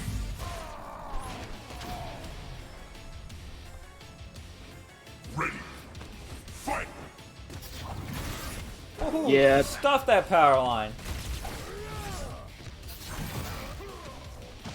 Yeah, that's actually not the first time he's done that. So Salt Bad Guy might be well aware and knowing that stand heavy punch is a good answer for dealing with a lot of these nonsense from Powerline. Good jump. Speaking of things that are good answers to power line, jumping. Oh, the invincibility ran out. Caught with a low, tried to reset with a throw afterwards.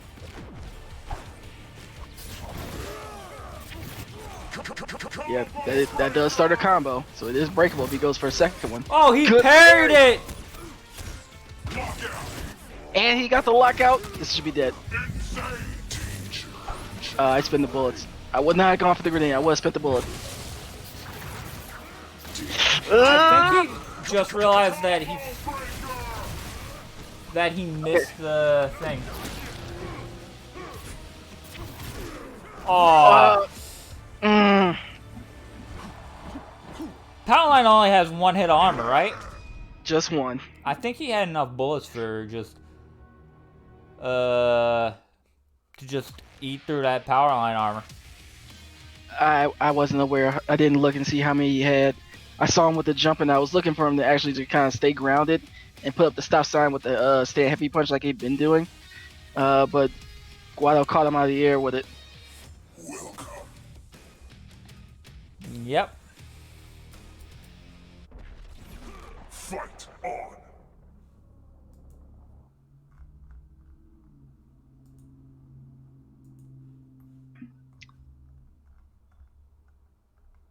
But if I was Salt Bad Guy, I still think like he was playing that pretty well.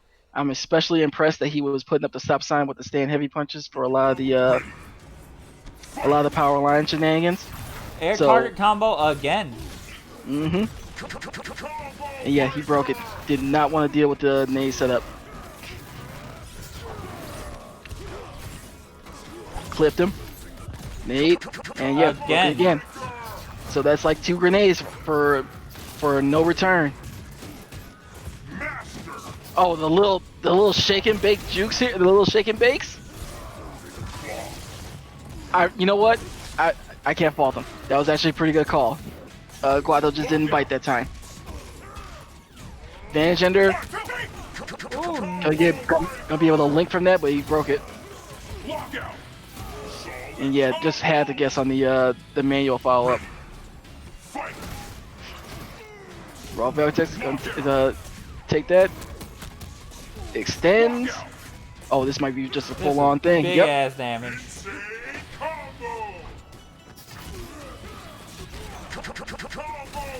And yeah, Guado's just sitting pretty right now.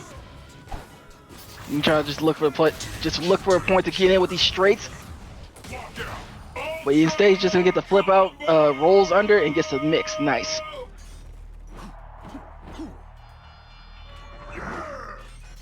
Supreme victory.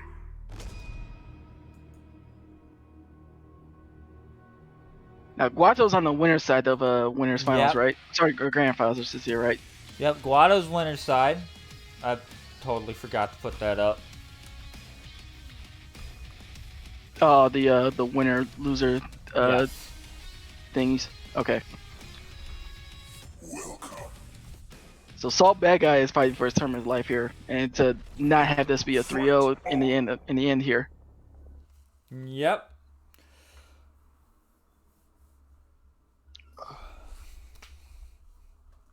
But I have faith. I have faith.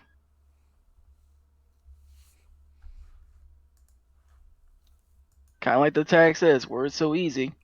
These games are not free. Even though Guado is sitting up 2-0, these games have not been free. He has been finding that target combo in the air a lot though. To start off rounds for Salt Bad Guy 1 to get away and try to create space. Good jump on the Wow. shoot toss. Sets it up. Didn't get the throwaway in time.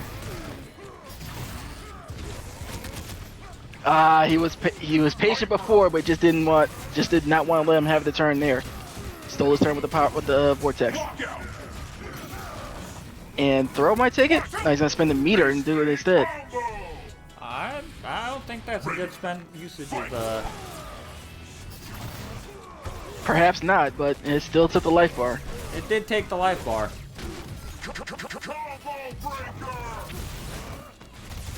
And Salt Bad Guy back to the stop sign with the stand heavy punch.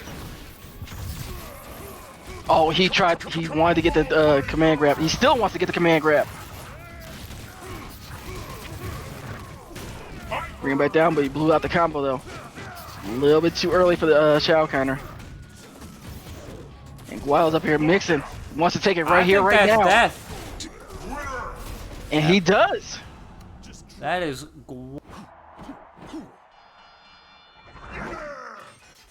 Convincingly. Victory.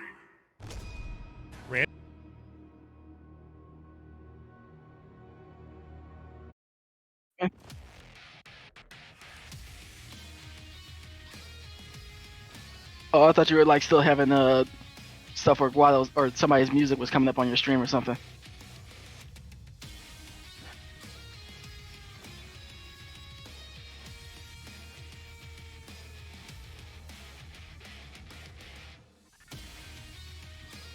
Guado.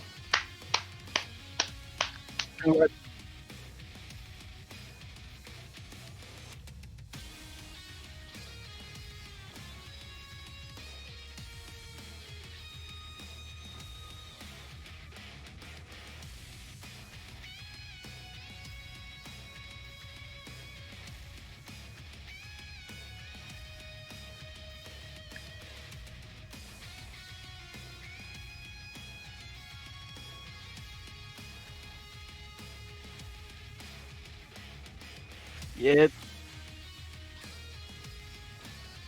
Time for you guys to get paid. And even so much more getting paid, I hope that you guys got some experience as well.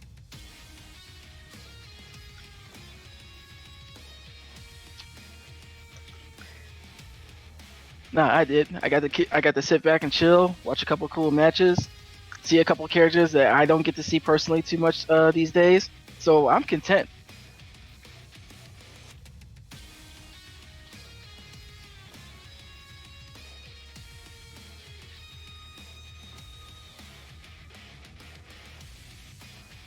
I guess send it in the Discord then. I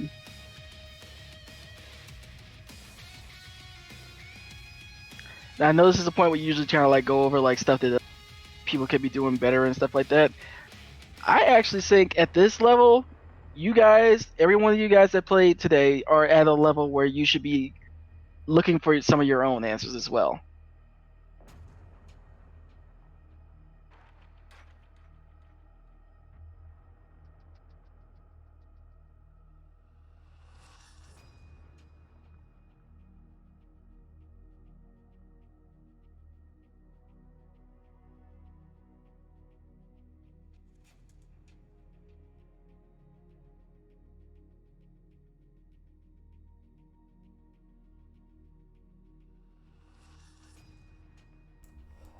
Oh, I hear you.